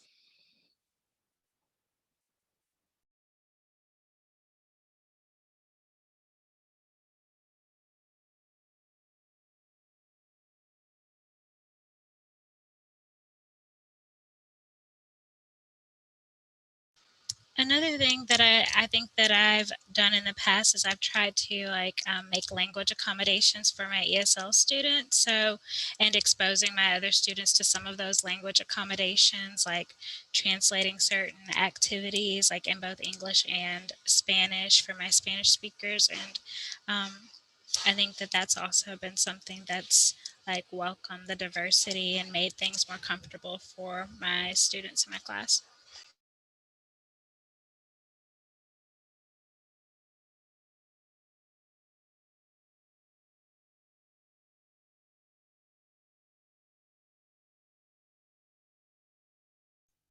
Time flies. I'm not even sure if we had the right prompts, so. No. But it was good input. Okay, good stuff. How do you say your name? Verena? Verena, yeah. All right, here we are. Yeah, so I think that's a good and a good ongoing question. And the one previous too, how can I better interrogate my beliefs? And then how do we apply this? Like, how do we engage the so-called other cultures? I got that one in quotes. Yeah, so even with regard to othering, it's always a little strange to me, but why are non-white cultures often considered the other ones? Yeah, who's other? Who's minority? And we say things like majority, minority. So we keep like, in a way, centering whiteness, you know? When the majority of the K-12 kids in America are BIPOC. Yeah. Does that mean we have a teacher-centered approach instead of a student-centered approach? Are we building our responses around the needs of students or our own comfort levels? Could it be hard for students to feel empowered if they're feeling othered? I have found the othering thing to be a bit of a trap because like as a white person, it's very important for me to recognize that I am white, that I have had privilege, and that I have learned my own past in my school. And so sometimes when I am referring to we, I would do it in the sense that I am acknowledging where I am at as a white person of privilege, and not to anybody else, but to acknowledge where myself came from so that I can be more open to others. So it's hard, it's a hard language thing, and I wish I had another way. Yeah, no, Lindsay, I really appreciate the comment because it's spot on. You know, I remember one time, like, it's a double-edged sword. So yes, we should see the oneness of all of us, and we should also be aware of all the fault lines and how they impact things. I remember one time, like just at my university, they're working on their like mission statements and value statements. And they had something in there that said something like, you know, we operate with respect for the diverse people of our region. And I remember thinking, well, how about we are the diverse people of our region and we operate with respect for one another. And the difference there is that you're still acknowledging the differences and marginalization, but you're giving ownership to everybody, instead of saying, you know, we, you know, the good-hearted white folk, as a kind act of charity to these marginalized people. You know, it kind of sounds paternalistic or something if it's not worded carefully. And so I think, you know, in that particular case, of course, people are mortified when I raise the issue. You know, they're trying to get it right. They really were. And so I think it's important to acknowledge both, you know, and just how hard it is being like under the spotlight, trying to think on your feet and find the right ways to both do the bridge building and acknowledge difference and celebrate different cultures, but not in a way that's, you know, hurtful or othering or marginalizing. And how do we go deeper than food, fun, and festivals and really get at cultural difference? You know, these are all really important questions. And it's, if anyone had a silver bullet solution, I probably would have used it a long time ago. So it just takes constant awareness. And, you know, like with the analogy of we're like fish that can see everything in our environment except for the glass bowl. To navigate, well, we need sonar. And what is sonar? It's sound waves going out and sound waves coming back, so we can visualize what we can't actually see with our own eyes, so we can navigate our blind spots. And so, you know, for example, like with my university in the statement, I gave them some sound waves coming back, they received it well, and we're working on adjusting that, you know. And ultimately, it is both, and it's important to acknowledge both and to give people a benefit of a doubt about being like decent human beings who are trying to get it right, at the same time that we, you know, provide the actual feedback. And I think sometimes they're programmed not to provide feedback, or to be in echo chambers where we don't get it all the time. Good comments. Yeah, so with regard to process questions, there are all kinds of them. Oftentimes your process is a big part of your solution. How do you go about doing things? You know, with regard to curricular work, you know, what's your committee structure? Is there representation from, you know, Black, Indigenous, and people of color on there? Is the representation token representation or empowered representation? Are materials evaluated for racism? Do we enter multicultural space, or do we kind of stay within the realms of white comfort? Do we go beyond food, festivals, and fun about culture stuff? Teachers get plenty of training and pressures to do it, but are you getting the right kinds? Are you getting random acts of equity? Or are you getting really a sustained development that's useful? Is the team aware and getting good materials on, you know, how race intersects with learning styles, about how cultural rules impact learning? So I mentioned a couple of schools, and so here's one model. There are about 30 schools, most of them are charter schools, that are using this expeditionary model. You'll recognize some of the ideas because they pop up in other models too. But the main idea with the expeditionary model is that students shouldn't be passive, that they should be directly engaged in learning and in an action-oriented way. And also, teachers are not expected to be content experts when they teach. They have to ask big guiding questions, and then the teacher is to coach learning to help answer those big guiding questions. And then the kids also, in the expeditionary model, exhibit knowledge in a number of different ways. So it's not just a written test. Sometimes kids are making movies, doing a play, doing science poster board type projects. And I'll just give you an example of how this worked out. I've got some kids of my own that are going to an expeditionary school, and they had a Columbus unit come up for one of my 5th graders. And I think a lot of times, like on Columbus, sometimes, you know, a non-Indigenous teacher might be a little nervous. Like, you know, if I say this, the Italians might get really mad at me. And if I say that, you know, have you ever seen an angry Native mom? So what am I going to do? As little as possible, which is kind of a common response sometimes.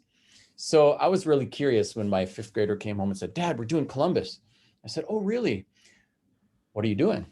He said, "Well, did you know that when Columbus came over here, he spent most of his time in a place called Española. Today, that's where Haiti and the Dominican Republic are." I was like, "Okay, well, this is promising. He's learning his geography." And then I said, "So what else?" He said, "Well, they one of their ships was damaged, and when he came back after his first trip, he had to leave 39 sailors behind on Española. And when he came back for his second trip, then all of those sailors were killed." And the teacher was asking, because a whole bunch of horrible things happened after that, and the teacher was asking, like, who's responsible for what happened next? I was like, "Oh, well, how'd you go about trying to figure that out?" He said, "Oh, well, no one could agree on anything, so we decided to have court. And each of the kids in class wrote their own court opinion." I was like, "Oh, what'd you get for yours?" He said, "Well, I thought it was like 10% the Taino Indians, because there were like 2 million of them on that one island alone. and there were only 39 Spanish guys, and those Spanish guys, they didn't even have enough food, and they started stealing food, and they started taking slaves from the natives, and eventually the natives got so tired of it, they just killed them all. And I think if the Taino had actually communicated differently, maybe it wouldn't have been so bad. And so so I said, okay, that's interesting. What else do you get? Oh, I thought it was like 40% Columbus. He didn't have to be that mean. This was a 5th grader talking. And then I said, what else do you get? He said, well, I thought it was like 50% the Spanish Empire, because they already believed in slavery. They were already going to other people's lands and saying, I own this land and all of these people. And even if Columbus was never born, chances are something bad still would have happened, which I thought was kind of a nuanced opinion for a 5th grader. And every kid had their own opinion.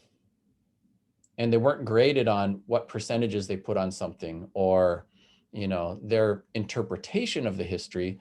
But through the process, they all learned some geography, they all learned some history, you know, they all learned the importance of developing perspective and critical thinking. And, you know, ultimately, it also got the teacher out from having to say, you know, this is the version and I'm sticking to it, you know, or something like that. They created space, asked good questions, coached learning. And because the students were engaging with one another's perspectives, they're getting that multiple perspective stuff that is really helpful too. So there are a lot of ways this can be employed, you know, even in standard curricular models and lesson planning to deliver the goods. There's a lot to say about the Columbus narrative. I probably just refer you to some books to go deeper on the content stuff. But for that particular piece of history, since we know so much about it, you know, like Columbus wrote lots of letters and kept journals. And by his second trip, there were scribes and military officials. And we know there was genocide. We know there were 2 million people living at Española, and, you know, they were reduced to 30,000 in the first 25 years of encounter with the Spanish. We know that they chopped the hands off of people for failure to meet the gold dust tribute. The big question is, how come we've so often taught about it like this? You know, Indian, Chris, this land is your land. And we're back to that one.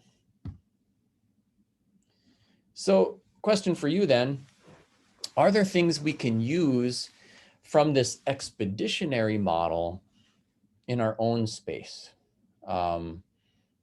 Is there a way to remove the pressure a little bit on teachers to be content experts and explore different ways for students to exhibit knowledge that can make more room for the multiple perspectives? So that's one of the questions for you.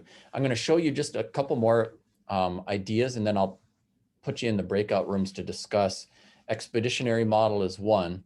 And then, you know, another one that naturally happens with the earlier grades, like, you know, grades 1 through 5, and gets a little bit more difficult as we move up in the grades, because we usually don't do integrated curricular approaches. We will separate out, you know, the math class from the science class, from the, you know, social studies and so forth. But within an integrated curriculum, I'll just give you another example from Waduko Dotting, this Ojibwe immersion school, which is, I found so fascinating. But they might do something like take the whole school and go harvest wild rice. And when they do that, they might say, "Ahawa benuji dogani shminik manomenge tuyango maji maning." Like, all right, kids, how much rice can we fit in this canoe? So the kids will be out there, okay, rectangle and a triangle, another triangle.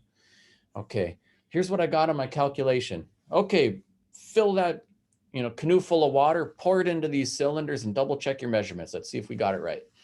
And so they'll do that and like, okay, cool, we got that right. They'll do a tobacco offering. They'll go harvest wild rice. The younger kids need to know the life cycle of a plant. The older kids might be measuring water tension levels.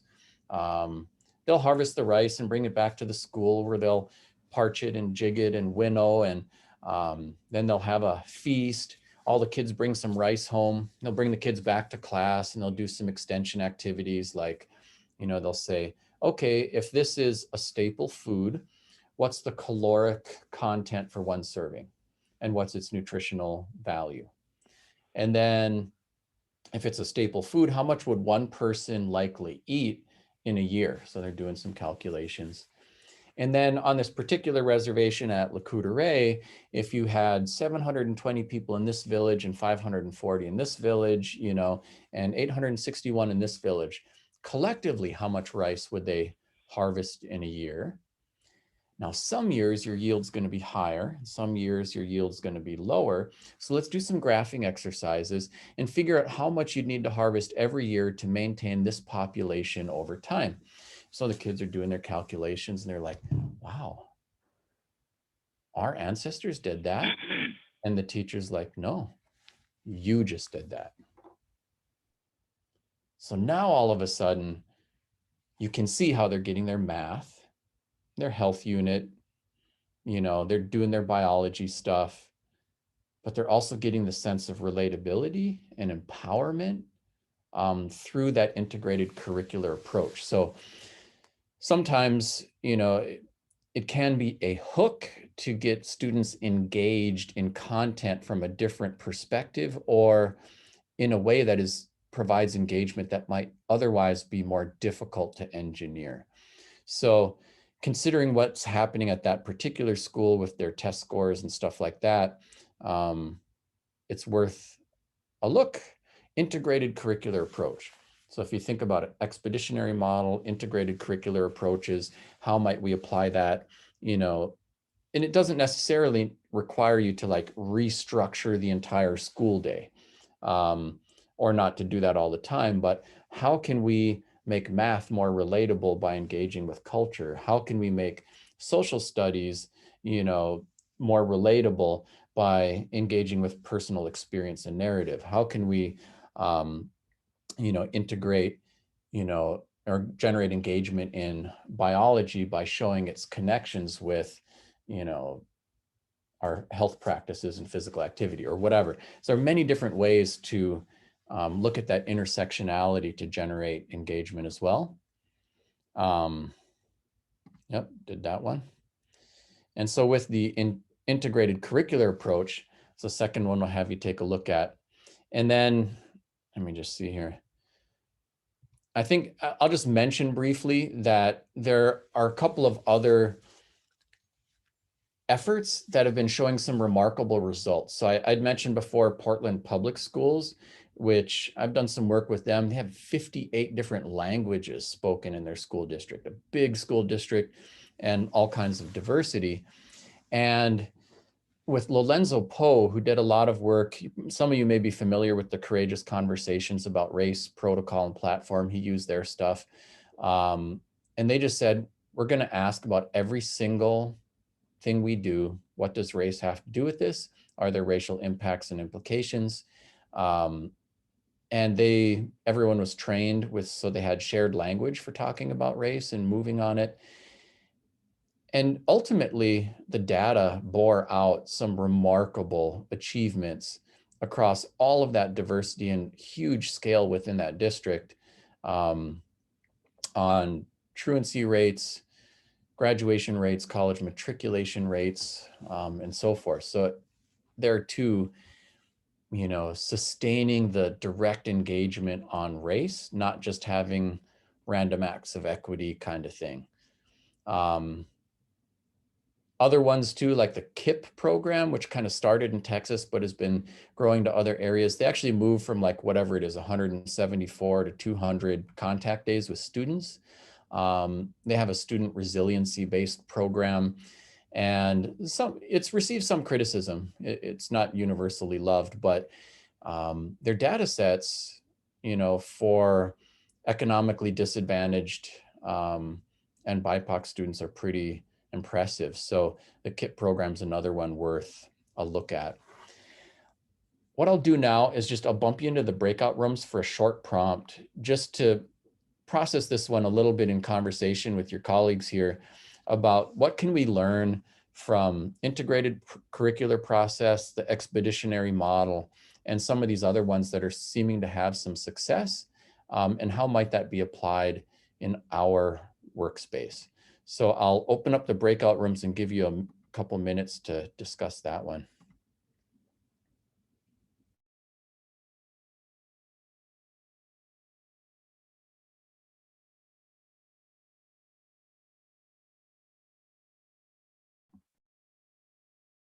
And I we're know the back. question this time. I think we all do.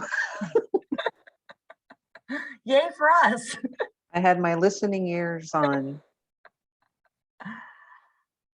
I'll go just because I got really excited over this. The student voice and choice and taking your learning where it takes you. We've been working at our site at the elementary really hard on student voice, primarily through mathematical discourse and learning how to get kids really sharing their thoughts and their ideas. And this is really what he was sharing, is that next step. It's not only about a response or what you heard someone say, it's where do you want to take this piece of information or this idea. And I was kind of thinking, we do that so much more in like a preschool and kindergarten. We really let our littles explore and make their own meaning. But I don't know, you hit third grade and all of a sudden you don't get to make your own meaning. So I think there's a lot to be done there and to be thought about there. And what does that look like? And a piece, I think, to getting anywhere near that is for teachers, for us to come to terms with what's scary about that for us.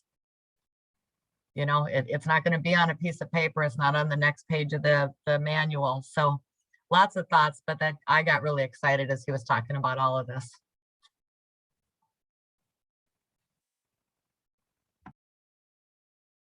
I got pretty excited about it too. Like I loved like the examples that he gave about, you know, having students take a hands-on activity and like push it like through multiple different curricular approaches. Like I just thought that was really cool to be able to use math and English and science and all of those things, you know, in the same activity. I just thought was like really amazing.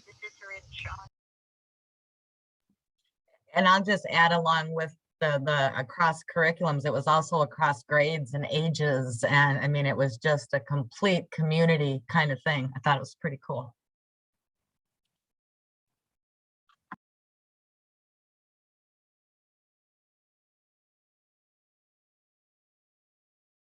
The one thing that stuck out in my head is like when I see classrooms, everyone is facing forward. No one's like this. No one's looking at each other really. So I think I like the expeditionary. Of course, the other ones too. It's similar, and well, in my opinion. But the whole thing is like what I always say to people: let's visit, let's talk. So let's face each other. Let's talk. Because I do like to visit. So, and that's I think another a way to learn this expeditionary is just you're talking about the lesson. Everything is, you know, everyone is should be engaged because then they all have something to share. You know, it's all in how it's all in the body language and how you're placed and what you're doing sometimes. And if you have someone facing you or, you know, looking at you rather than someone just looking at you and you're looking at them, that it's just a totally different, I don't know. A couple of my high school classes, we were like that. We had a circle and we just talked, and it was really, I thought, beneficial. I got more out of those classes than I did any other. So, my 2 cents. Yeah, I totally agree with you, Koya. And when I think about that too, like it wasn't until I got to college where I was then like really allowed to drive my own learning did I find myself in learning circles with people and being able to really engage, because again, that circle says that everybody in this room has something of value to offer and that we can learn from each other, not just the person at the front of the room. And I think that that is a really powerful statement, even just visually as you come into a space. It shows a different level of value and connectedness and engagement.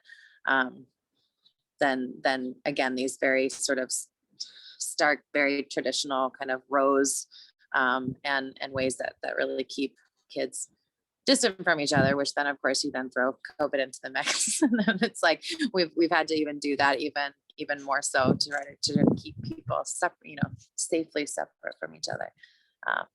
But something to be said for when we're really coming back into spaces and how often can we configure ourselves in that way so that we're looking at each other to learn with each other. That's interesting because I mean, for those that don't know, I work for the virtual, so I'm on the online thing. So that distance is an obstacle that we constantly face. I mean, that's our biggest challenge. I mean, I'm in the SPED side of things, so I do have small groups so we can interact and we can discuss and we can hear each other's voices once those students make a connection. But for those handful of students that don't attend the direct instruction and don't engage in the Zoom classes, it's distant. And so, you know, talking about the, you know, whether it's the expeditionary model or whatever, students, I think, will be able to have their voice and I think they can express it. But what I question, I don't know, it's an obstacle I don't know how to overcome, is how we can get the other students to listen to their perspective. Because there's so much, I got to get it done, I got to turn it in, I want to do my assignment and get it done. And they often do a really good job. But getting the other students to listen and kind of internalize their perspective or whatever the assignment is. I mean, I'm on the math side and I'm on the SPED side of things. So really, for me, it's really skill based. And I mean, and the curriculum is often developed early in the school year and we just kind of implement it. But I need to make sure that I pause, stop, and, you know, give an opportunity for these learning experiences that that might not be as easy in the online world, just because there's other obstacles because the kids are not face to face and they're distance and they hide behind their computers. And so just like, you know, in the Zoom room, we said, we don't have anything to say, sit there quietly. So, you know, just, you know, so in my mind, I'm just kind of thinking, how could we wrap our mind around this, especially coming down to, you know, my role in the online program. But. And I think, Matt, like a little bit of kind of what that makes me think of just is like the difference between this concept of like individualistic like and competitive learning, right? So it's like me against my class and I gotta guess what's the right answer or what's the perspective of the teacher or whatever, versus that understanding that like we're in a process together. There's like this collective learning that we have things to offer and learn from each other, not just I'm in a room, I happen to be with other people virtually or in person, but my only focus is this one adult who's trying to give me information. I think that would shift for people if we start to look at less of a product and more of a process.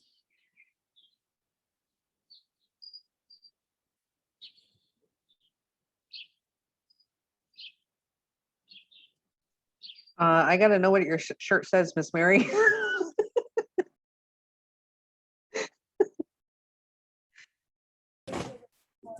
Oh my gosh. One yes from oh, God. Got it. Thank you. And then the back says millions will say no, but all you need is one yes from God. There you go. Love it. Thank Love you. it. See you guys later. Yeah, that's great. Absolutely. All right. I'm jealous of you being outside. Just gonna say that. I know, Wendy, I'm coming wherever you are right now. Yeah. This is my backyard. Oh, I was going to say, I'm completely jealous of Wendy right now. I can turn my camera off. Camera envy. Right. I think we have the troops here. So questions usually come up like, okay, I got a good heart. I'm trying to do this. Where can I find some good content and materials so I can do better on, you know, Indigenous stuff? So feel free to open up your chat window and share your own ideas, because often a lot of you have some good ones. I'll mention a couple. So there's an effort underway. Some of you may know John Fila, and a number of school districts are already part of this. There are almost 200 districts that are part of this effort now, the Minnesota Partnership for Collaborative Curriculum. The initial impetus for this came because a lot of Minnesota educators are getting frustrated buying textbooks from Texas and California by people who probably hadn't even been to Minnesota and certainly weren't specific to our place. And we're just missing a lot of really important cultural content. The idea was to develop new curricular material, and instead of just publishing new books, to publish this online with what's called a Creative Commons license, meaning that anybody can pick it up and just take it and use it for free. And that over time, once there's enough content there, not only will people not need to buy books from Texas and California, we just won't need to buy books, period. Saving districts millions of dollars, and that can be repurposed for other kinds of stuff like literature books for kids or for, you know, positions and things like that. So there's some really cool content that's being developed here. It's all being developed by licensed K-12 educators in Minnesota. By the way, if you want to moonlight for them and get a little summer job, you know, developing some work, there's an opportunity for you. And, you know, it's growing. Some of the stuff is developed by, you know, Indigenous educators. Most of it's not, but, you know, there's a thread there that's growing. And the nice part is it's free. And it's tagged to the Minnesota state standards and it's ready to roll for your classroom. I worked with a number of people through the Minnesota Humanities Center on the Why Treaties Matter exhibit. This one of the things that's really good about this, first of all, there's a traveling exhibit and you might have seen it. You could actually even have it hosted at your school. They've got 2 of these that are traveling around the state. And they've got kind of big poster boards and, you know, kind of video interface. And then there's a lot of expansion content, you know, Indigenous people saying, here's what tribal sovereignty means to me, or here's my connection to place, or, you know, things like that. I think one of the things you'll find, you know, especially in a place, you know, like the greater Twin Cities metro, is that, you know, you're in Dakota territory. And the Dakota population in Minnesota is relatively small. You know, and a lot of the Dakota living in Minnesota are kids. And so by the time you actually look at the adult Dakota population who are interested and willing to directly engage with your school, it's not a huge number of people, and they're so busy doing so much heroic work. I think, you know, a small handful of people are just swamped trying to answer all of those calls. One of the nice things about Why Treaties Matter is that there's a big group of really, you know, knowledgeable Dakota people who directly participated. And so you've got access to Dakota voices, as well as Ojibwe voices in equal measure, speaking about a whole variety of topics. And then we developed, you know, there are only about 16 of these now, educator guides. So for those, there'll be, like this one says Chippewa National Forest. There's, you know, a content block. There is a curricular piece, lesson plans, assessments, all tagged to the standards, all developed by Indigenous educators and free. There are other things too, like, for example, the Minnesota Conservation Volunteer, which a lot of people don't necessarily think of when they think of education. They have a curricular piece that they've been developing and publishing consistently for decades now. This one's focused at the middle school level, but I did a piece for them on Ojibwe Lifeways, where we just kind of looked at, you know, the 4 seasons, spring, summer, fall, winter, and, you know, a cultural activity associated with each season. And then we developed, you know, curriculum, lesson plans, and assessments. And the teacher's guide has all of this stuff in there, again, tagged to the standards and easy to pick up and run with. And there's some other cool ones too. Like, I don't know if you know the story of George Bonga, but he said, I am the first Black man and the first white man west of the Mississippi. He ended up marrying an Ojibwe woman up at Leech Lake. And the Bonga family is a big family at Leech Lake yet today. And so it's a really interesting way to look at multiracial stuff going on, you know, even before the treaty period in Minnesota. It's a fascinating story. And there's a piece on him in the Conservation Volunteers. So that's another place to look. And so I noticed in the chat here too, some people are dropping some information. And if anyone has other sources and resources, by all means, feel free to drop them in there. I can mention too, since I won't have time to walk you through all of the different stuff, on my website for free, I have a list of resources for teachers. And on there, I try to update it regularly. And the teacher resource list is kind of separated into sections. So for, literature, works by Indigenous authors. If you want to study and learn more about tribal sovereignty and law and stuff like that, then there's a section there too. And so, yeah, the website, so there'll be something on like, teacher resources, and you just click the link and it'll give you lists. And then of course there's states like Montana, North Dakota just passed one for Indian education for all, which means on their state, educational office websites, there's some more resources there too.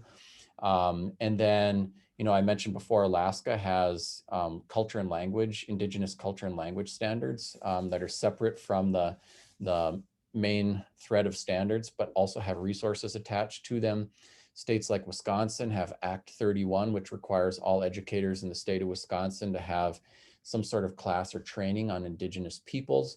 And if you just even Googled Act 31, you'd find the stuff on the Wisconsin Department of Public Instruction's website on Indigenous stuff, like resource recommendations and things like that.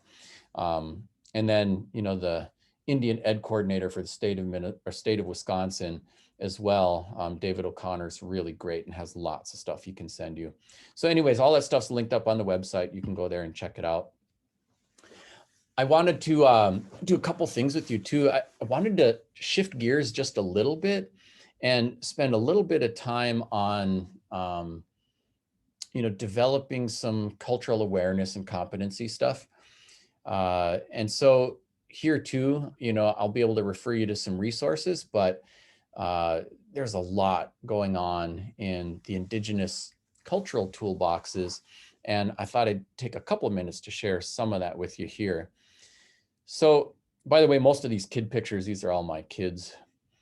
I like this Harding Carter quote, there are but two lasting bequests we can hope to give our children. The first of these is roots and the other wings.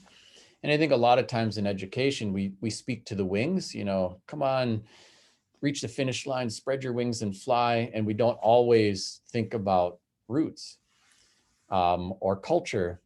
Although frankly, everything we do is cultural. Ultimately, the decision to even have kids move from one class to another by the sound of a bell is a cultural decision. It's one designed to enculturate people into being good, obedient factory workers, even though we don't have factory jobs for them anymore. So it's kind of a strange cultural choice. But our decisions too about when do we have a vacation, what are the holidays, things like that. These are all cultural decisions too. So you may have heard that both Ojibwe and Dakota people use tobacco. And I think sometimes this is misunderstood a little bit, and sometimes people don't know how to handle it around the Clean Indoor Air Act and tobacco-free school zones. So wanted to mention a couple things about it. First of all, tobacco is in both the Ojibwe and Dakota worlds, and for many other tribes too, is kind of considered like a spiritual currency. So if you're going to ask for something, a prayer, or if you're going to harvest something, a plant, a fish, a bird, an animal, that a tobacco offering would be a way of kind of, in a spiritual sense, paying for it so you're not just taking. And to take without providing that kind of payment is not just a break with protocol, but it would kind of invite payment in another way. Like, it doesn't mean like anything evil necessarily, but we want to show good faith and respect and that kind of thing. And so the tobacco offering is quite important. For some tribes in the tobacco, like in the Ojibwe world, the Virginia leaf tobacco was considered the first plant and why it was used for the offering. Although we're right at the growing range for the Virginia leaf tobacco. So where I live, we actually make our tobacco out of the inner bark of red willow. And so that's the plant you see here. It's common all over the whole state of Minnesota, growing in the ditches everywhere. And what we'll do is we'll put a little tobacco down there, and then we'll leave the tallest of the red willow plants and we'll harvest the other ones around. scrape off the outer bark that's kind of paper thin. And this time of the year, right in the spring, you can even run a fingernail down the outside and twist it and it'll just pop right off.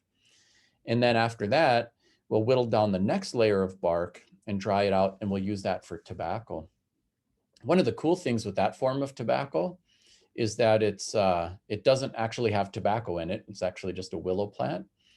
So there's no tar, no nicotine, no 287 addictive chemical substances. It is not controlled or prohibited in schools. And for ceremonial use, I encourage people to use this form of tobacco, decolonize our tobacco.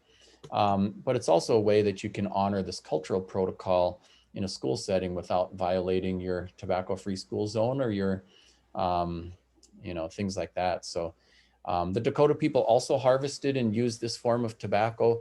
And by the way, even in our language in Ojibwe, when you take, the leaf tobacco and you mix it with the willow tobacco, Asema is tobacco, and Misquabimij is the red willow. The tobacco form is called Apakuzigan. When you mix it together, it's called Geniginig, which is where the word kinnikinnick comes from. Then you get to go harvest wild rice. All right. And so, I'll mention this too, and apologies to those who are really sensitive about the dead rabbit pictures or something. But we, in my family, we actually do a lot of different kinds of food production, and we have a ceremony that we do for both boys and girls when they get their first successful harvest of an animal. So instead of just eating it, we'll actually, the ancient custom used to be to cook up a whole deer, and everybody's living in a wigwam village, and then the whole deer would be eaten in one fell swoop. But today, we live modern lives too, and here I am in my office, and we're traveling around and doing things. So we'll usually set a date, a couple weeks in advance, invite over extended family. We'll cook up some of the deer, and we'll have a prayer and a feast. But then instead of just eating, we will have one of the parents or guardians ritually feed the successful hunter. So we'll take a spoon of the food and we'll say the kid's name. Like if the kid's native name is Benesi, meaning Thunderbird, we'll say Benesi. And then the kid has to refuse the first bite of food and say, no, I'm thinking about children who don't have enough to eat. Ah, okay, put it back, take another spoonful and offer it. Benesi, no, I'm thinking about my elders who can't get out in the woods to hunt for themselves. Ah, okay, put it back. And again, Benesi, no, I'm thinking about my family, my community, the people who came here today to support me. Ah, okay. And then again, Benesi. And then you can eat. And then we'll say, well, Benesi, you just changed your life, because up until today, you were what we call a dependent, meaning you depended on everyone in this room to provide all of your food. But today, you're providing for all of us. And that's what it means to be an adult. From today on, you'll always have a special power, and it's the power to gather resources. You'll have it when you hunt, you'll have it when you fish, you'll have it when you gather, you'll have it when you get a job. So use your power and think about children who don't have enough, elders who can't get it for themselves, your family, your community. And then they take the rest of their kill, like packaged up venison, and they give it away. So they're impoverished, but rich. And I actually have 9 children, so I get to do a lot of experimenting on them. And I have to say that this particular ceremony is really formative for them. I kind of feel like cultural practices reflect the values of a people, but they also shape the values of a people. So it's one thing to say we're communal, and like, what does that really mean? But it's another thing for me to see it in action. So, if one of my kids goes out and harvests a rabbit or something, they would call up my mom, and then they would say, hey, wabus and dayawa, ho no jishe, ambesana. And she'd be cooking for them and they'd connect, I remember one of my sons, he had a friend whose mom said, well, you can go to prom, and, you know, I don't have money for a tux right now, but I will eventually. And then something happened, you know, and she couldn't get the money together for the tux. And my son said, well, come with me. And so he took his friend, they went to the Goodwill, they found a used tux that fit, and he just bought it for him with his own money and didn't say anything. And another time, I remember a kid, he was maybe 16, and one of my friends was complaining, saying, oh, my back, I just can't get out in the woods, and, you know, stuff like that. And my son just listened to him. He didn't say anything, but he went out in the woods, he harvested a deer, he cleaned it up and packaged it up, went over to my friend's house and filled up his freezer and gave him a tan deer hide. And then I remember my friend calling me, he was like, I didn't even know people remembered that we did that. And so of course I got like proud dad points and stuff like that. But it's one thing to say communal, and it's another thing to look at, like in that case, one of my kids taking care of, you know, someone younger, taking care of someone older, you know, sharing what you have. Your value is in what you contribute to others, not what you accumulate above and beyond what others do, you know? And so there was some value stuff that seemed to be built into the cultural toolbox. By the way, got a book coming out in the fall that'll kind of get into this stuff called The Cultural Toolbox. So that'll be on, and all that stuff's on the website and easy enough to find. All my books are available on Amazon and stuff like that. But if I asked you, like, what are our key guiding values in mainstream America? And, you know, maybe just in the interest of time, you can drop a couple of these in the chat here. But what do you think they would be? Yeah, I'm seeing some individualism, capitalism, hard work. Yeah. Sometimes the self-stated values, you know, but like everybody talks about things like family and stuff like that. But the things that really motivate us, yeah, I see some of those too. And by the way, like, I'm an Indigenous person, right? And I'd love to say I'm living my cultural toolbox all the time, but I'm also really good at whiteness. I'm good at it. Check out my office here, right? Here's my individualism, you know, or my materialism, or my competition, you know, and stuff like that. So, you know, sometimes one of the things that's tough, I think, for anyone from a, you know, so-called minority community is that we go back and forth between the mainstream world and our world, our affinity space and mainstream space. And as we go back and forth, we code switch and we get good at doing both. But then at what point does code switching become assimilation? And at what point am I doing mainstream stuff instead of my stuff, or thinking that way? You know, and those are special challenges within, you know, for me and within, you know, I think any minority community that is tough to navigate. And we want to identify with and be seen as members of our community. At the same time, we want to get by, you know, in the mainstream world. And even how do we message our kids about what's really important? How do we spend our time, and stuff like that? And so as we navigate these things, there are strengths to doing that, and there are, you know, kind of negative side effects to doing that too. And it's also somewhat unavoidable. One of the strengths is that, you know, you get used to operating in different environments, and so you're a little more adaptable and you have some strength for doing that. And it's also something that I think is a little tougher for white folk. And, you know, if you read Robin DiAngelo's book, White Fragility or something, she talks about that, like the musculature for dealing with racial discomfort, it's just doesn't get exercised as much. And so it feels outrageously uncomfortable. And there's also this expectation to be, you know, racially comfortable. And when the expectation's not met, then there's resistance and things like that. Yeah, so there's some great comments coming up in the chat there. So here were some of mine that popped up for me. materialism, individualism, and competition. And a lot of you came up with the same ones. And I would say, like, if you have to think, how many board games do we have, or sports where nobody wins and nobody loses, where it's cooperative? There actually are some. There's this one Sinking Islands game I play with the kids where, like, you all win and get off the island, or you don't. But usually someone wins and someone loses, and it's the same with our sports. Like, what non-competitive sports do we have?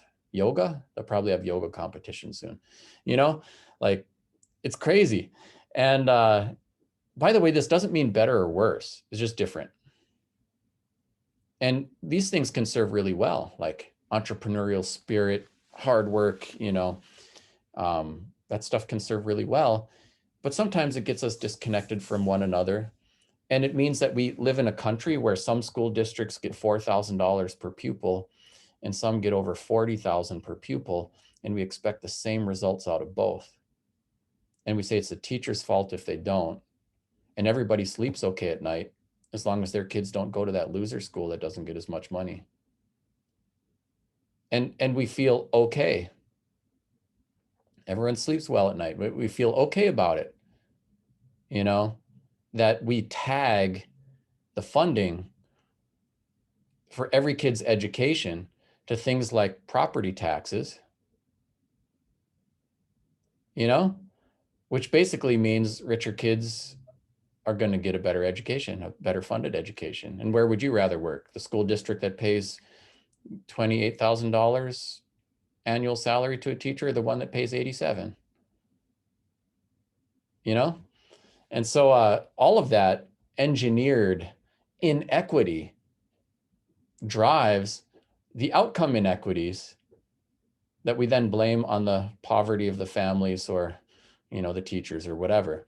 Within Indigenous communities, I would say, at least with the stuff I'm showing you right there, some different things. By the way, this isn't better or worse, it's just different. Try running the US Senate on a consensus basis. They get less done than they do now, and that's saying something. So it doesn't necessarily mean better or worse, but definitely different. As an example, here's one of my kids, Isaac. This kid is so hilarious, strong-spirited, and he's one of these kids, like, this is the one who like bought the tux for his friend and went and filled up my friend's freezer and stuff like that. Like, he's got a huge heart. He could sit still for like 5 hours in a row in a deer stand if there's a chance that something's going to come out of the woods, but he couldn't sit still for 5 minutes at a desk in school. And so this kid would, he was the one who really tested his teachers, and he did from the earliest age. Like, I remember one time when he was like two years old, and he like pushed his 1-year-old brother who fell over when he was just learning how to toddle, and he goes, "I take a timeout." And I was like, "Yes, you will. Go in timeout, baby." And so he was kind of like tough like that. I saved his discipline reports from his early childhood days because there were so many great ones. Today, your son said a foul word in class, and I said, "You can't do that, or we'll have to notify your father," to which he replied, "You better not, I'll kick your ass. I'm a Power Ranger." So he was like that kind of kid. So I remember one time too, and I'll get into the content here in just one sec, but one time too, he was kind of punking his siblings, and he's maybe 13 or something. And I said, "We're going to drum ceremony, and if you don't stop punking them out, I'm just going to leave you here. You're old enough to be home alone for a little while." And he wouldn't stop, so I left him. We went to drum ceremony, and about maybe 45 minutes later, boom, he kicks open the door to the drum hall and comes walking in there, little beads of sweat on his forehead and strutting around. And I was like, "How did you get here? Did you hitchhike?" It's like, "Nope, I ran." It was 9 miles to the dance hall. And so now I don't know if I should be like proud or mad, So he was like that. And so it could be test day for the school. And, they've been sending the letters home for weeks. Make sure your kid's well rested, well fed, all this kind of stuff. And he gets his test and he's like,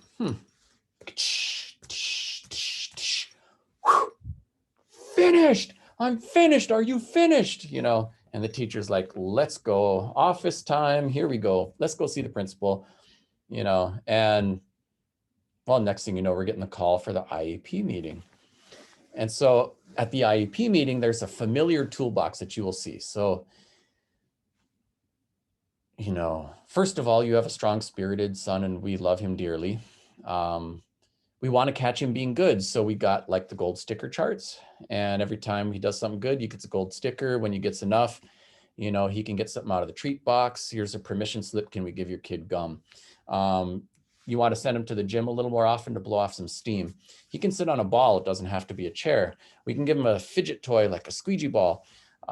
We got the card flips, every color of the rainbow. We want him at green, but he can go down those colors and he can start earning them back up. And, you know, and I was thinking, okay, I love you guys. I understand your pain because I've been feeling it his whole life too. But at the same time, kind of feel like it's not going to work. Like this kid is not motivated by rewards and punishments. And essentially, rewards and punishments, if you think about it, they come out of, oops, there we go. They come out of this stuff. Getting more than someone else is kind of materialism. Distinguishing yourself with more stickers than someone else is kind of individualism. Competing with people for the stickers and card flips, you know? So he's not grounded in that. He's kind of grounded in this. And to their credit, they listened. And we worked on a plan that some of it was formula stuff, you know, 95% of the disciplines happening in the first 5 minutes or the last 5 minutes of class. And so those are special times to tune in. They were sending him to the younger grades to do reading and storytelling with some of those kids. And we, you know, sometimes he'd come in full of energy, like, woo, and the teacher would say, woo, come on over here and check this out. Some of it was he was just super smart and he was finishing his work early, and then he spent the rest of the time entertaining himself at other people's expense. And so we worked on a plan, and he made it all the way through high school, mainstreamed and unmedicated, graduated, high achiever. But we had to speak to him in his cultural language. He was not motivated by rewards and punishments, but he was highly motivated by relationships. And he still is. It's unbelievable his level of, you know, self-sacrifice and willingness to go way out of his way to help other people. And so connecting with him his way was important. Meeting him where he was at, not just where we wanted him to be. And a lot of times that's part of the challenge is how do we meet someone where they're at, establish a relationship so we can transport him and be willing ourselves to be transported somewhere different. And so I think there's a lot to learn from that cultural toolbox and to think about how it might actually function in our workspace. Of course, you know, not everybody exhibits defined cultural traits, and there's a lot to say about the identity side of the equation too. So I wanted to spend a couple of minutes on that. Who's native and who decides? So what I'm going to do here, let's see. Why don't I give you just a couple minutes in the breakout rooms, and you can reflect on the cultural toolbox. And then with regard to this identity one, how do you tell when your student is native? How does it matter, and who decides? So there's kind of two parts to this equation. So obviously one is there's a more political one, which is like who is, eligible for enrollment, you know, as a tribal citizen of a federally recognized tribe. That's one piece. But in the social context and in your educational context, also there's stuff to consider there too. Who is officially coded as native? How do you go through that process? State and federal guidelines, funding for Johnson O'Malley. There's so many different things, you know, to consider. But just who's walking in the classroom door, who's native, who decides. And I'll give you a minute to wrestle with that, and then I'll pull you back. Here we go.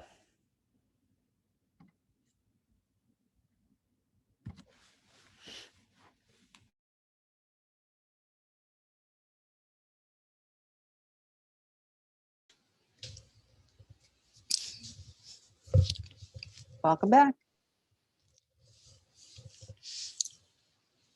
Am I missing a resource that he sent out, like to help us like determine, no, this is just us like brainstorming, trying to figure it out?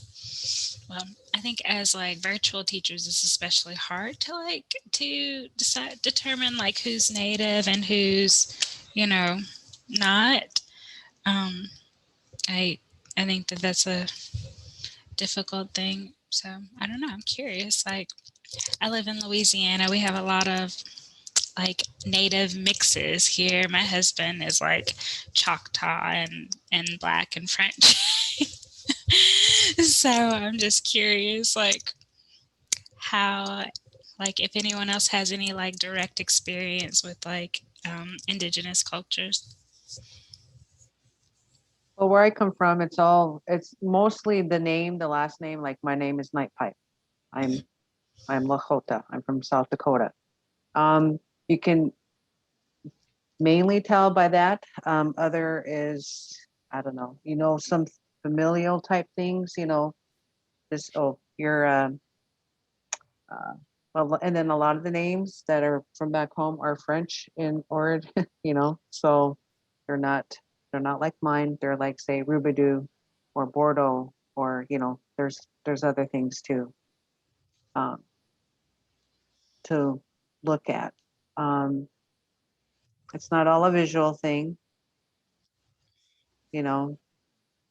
My mom was fair. She had green eyes. She didn't look native at all. She looked white. So, but my dad was he dark haired, skin tone, everything dark. So it just depends. And I know that's a visual thing. And then, and Those how, family photos you have behind you. yeah, yep. I have the Night Pipe side, and then I have the Flamande east side, my mom's side. So, Wow. yeah.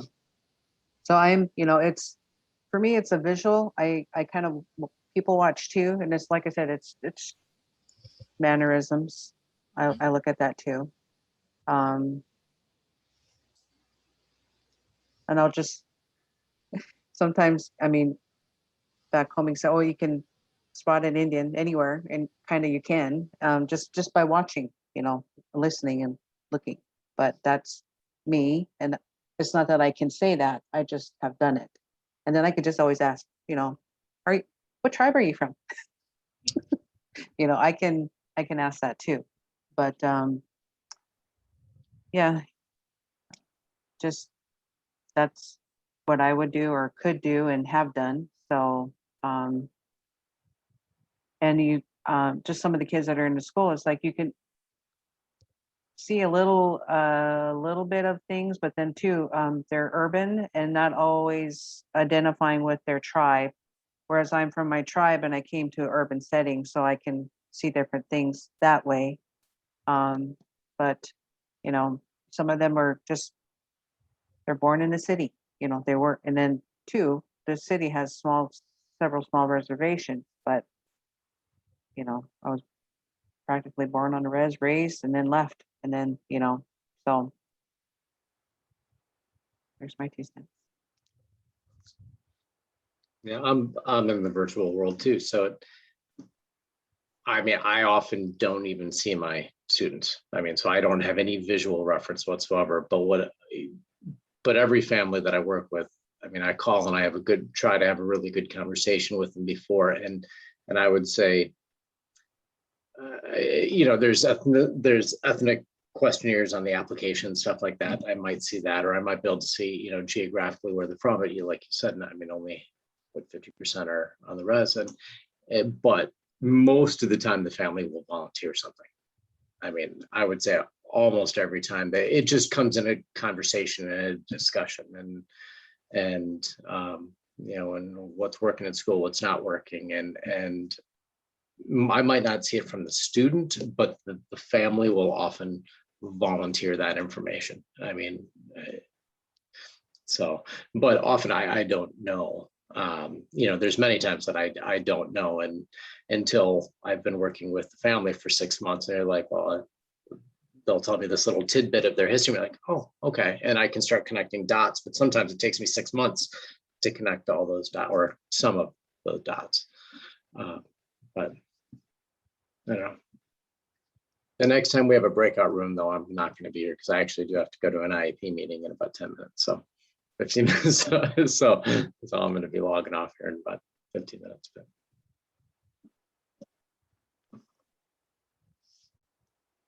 you know, and the interesting, and this is totally sidebar conversation, but what I found really interesting is about the relationship piece that he talks about, because the EBD kids that I work with, or any student for that matter, 90% of them will jump through fire for that relationship. I mean, whatever, just, and that is the key for all of my students. I mean, there's a handful of them that it's that token economy, whatever, but it's all about relationships. And that's the key. Just meet the kid where they are, whatever their background, whatever, you know, just meet them where they are. And it's all about relationships. So that to me, Yeah. is my biggest takeaway in that last segment, I guess. No, I would completely agree. I think that I taught for a virtual school in Alabama 1 year, well, not even a full year, because honestly, it wasn't like I didn't feel like there were enough open minds. Like I felt like, man, we teach in a virtual setting. It seems like we would be able to transcend cultural bias. But I remember feeling very uncomfortable because people would talk about students' names in a way that I thought was very inappropriate. And so I left that school. And I just think that I think that relationships are definitely important, and then also just checking yourself at the door, you know what I mean? Before you enter your class, before you engage with somebody, saying, am I right? Let me make sure I'm mentally right and that I'm being the way that I would want someone to treat me, and even going beyond that, because I might not even treat myself the way that I should, but how would I treat someone that I respected?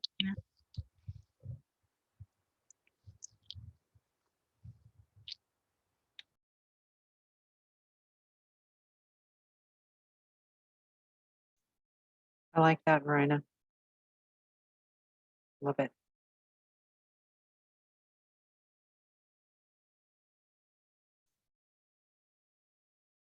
Here we go again.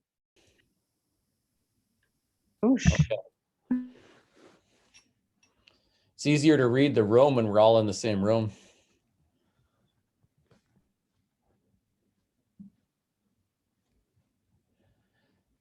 Yeah, so I think we got just about all of them now. So who's native and who decides? This stuff is kind of actually hard to figure out sometimes. I think, even with regard to just race, that means different things to different people, right? So it seems like such a simple word, but race is partially about color. And there's kind of no escaping the way you get othered by others.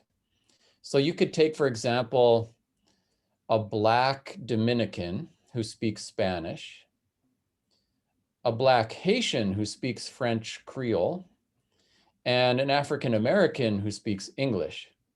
And they're all going to get racially profiled the same way. But once everyone starts talking, that Black Dominican might have more affinity space with another Spanish speaker who's either white or brown from a totally different country because of the cultural connections and language connections. And then in addition to the color equations, you get the culture equation to race.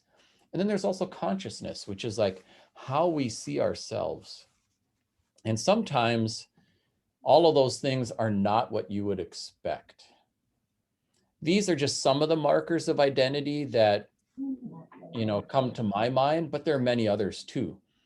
So for me, if I said, for a white guy like me, it's hard to understand.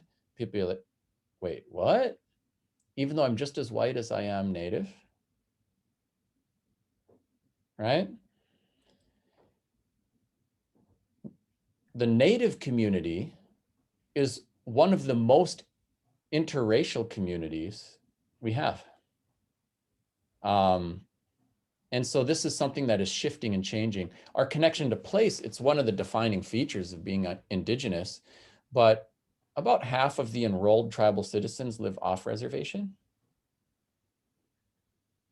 Fluency rates, in a place like Minnesota, less than 10% of our population speaks Indigenous languages, not through any fault of their own either. There's a whole bunch of reasons why that is. Customs, ancestor connection, economy is not just money, but where do you get your food from the grocery store, like most people, or from the woods, or, education is a cultural indoctrination too, and identity forming. Native people have distinct political systems, citizenship in those Native nations. And you may actually run into some Native people who will say, being Indian is not about race, it's about a political identity. And others will say, well, my brownness is how I get racially profiled. So for me, it doesn't have to be either or, it's yes and, it's both. There's a distinct political identity for Native people as members of their Native nation. And at the same time, there's this racial equation. Some, like being Black or brown in America means being treated a little differently than everybody else. Now, at the same time, I mentioned I have 9 kids. So 3 of them are actually foster kids, and here they are. Picture them as kids. So, I don't know, Robert, here he is as a little kid. Here he is all grown up with the big 1970 fro. He looks Black. On the other side, here's Jordan. She looks pretty Native. And in the middle, racially ambiguous and certainly loving his food, I guess dirty, is Caleb. They all have the same mom, who is 100% Ojibwe by blood. And they got different dads, and they look a little different from each other. But they all grew up in my house, and they have the same cultural experience. And they own all the parts of their identity. So Robert's got an email address, blackatu42, whatever. He owns and sees that part of himself. But in terms of, their culture and identity, all of them have a very strong Indigenous consciousness. They see themselves as Indigenous people. For someone like Robert, it's Indigenous and Black, They all have very strong Indigenous culture. Like any one of these kids can run our sugar bush, hunt.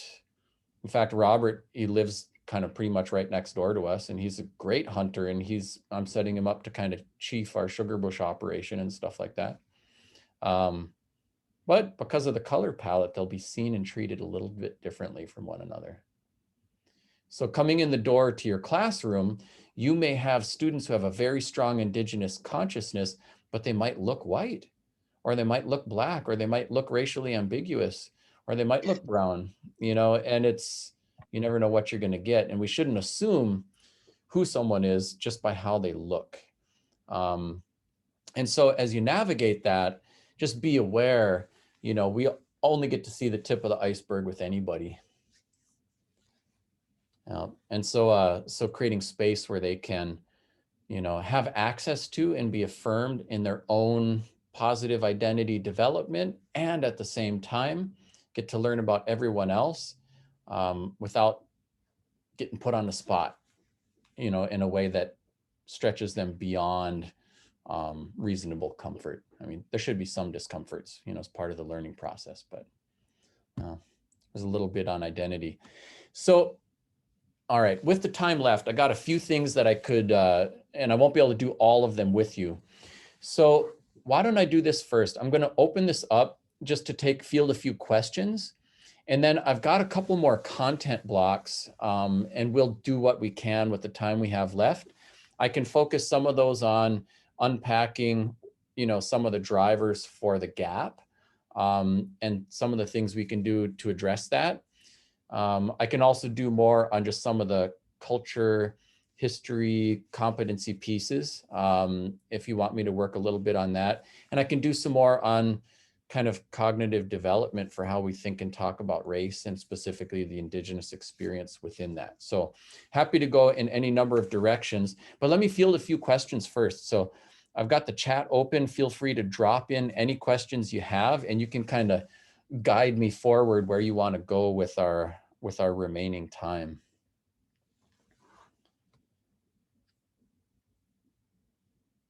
Don't be shy. And your troopers hanging in for a marathon Zoom with us here today too.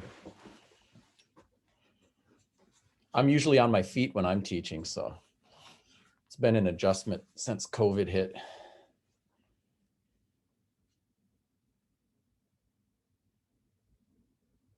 Yeah. Questions? Yeah. Could I repeat the 3 topics I mentioned? Was that the color, culture, consciousness one? The identity stuff, or were you asking on something else? Oh, No, where to go? Yeah. Yeah, but where to go? Yeah. So, one would be just to, I think sometimes when we query like what drives the so-called achievement gap, or sometimes opportunity gap, as I kind of like to think of it, what's really driving that? So that's one, kind of do some unpacking there. Another one would be just to build up, your own awareness of some, history and culture stuff. So, are you familiar with residential boarding schools? Do you know what historical trauma is and how that can function with students in the classroom? We can kind of go in that direction. Or we can work on some more of the cognitive things about like what is healing and reconciliation and stuff like that. Yeah. So one of the questions that somebody sent, and this is a direct message, about Indigenous languages. So it is complex. At the time of Columbus, just in the United States and Canada, there were over 500 distinct tribal languages spoken. And then when you go into Mexico and South, there are many, many more. Today, in the US and Canada, there are only about 150 Indigenous languages still spoken. And of those, only about 20 are spoken by lots of kids. So, we're at a time, there are only 7,000 languages on planet Earth, and only about 100 are taught widely at colleges and universities. So we're seeing, like, people are aware that we're at like with climate change, a species bottleneck, but it's happening with like bodies of knowledge and ways of knowing and languages too. So there's a lot at stake there. For some parts of, Indigenous communities, like maybe Navajo Nation, you have quite a few speakers. There's about 160,000 speakers of Dene. For Ojibwe, we're a big group. We're just as numerous as Cherokee or Navajo, but we're split between the United States and Canada. And there's some parts of Ojibwe country where everyone's a speaker in the Severn region, but most of Ojibwe country, including all of Minnesota and all of the United States, it's mainly elders who are speakers. I'm one of the younger speakers of Ojibwe in my community.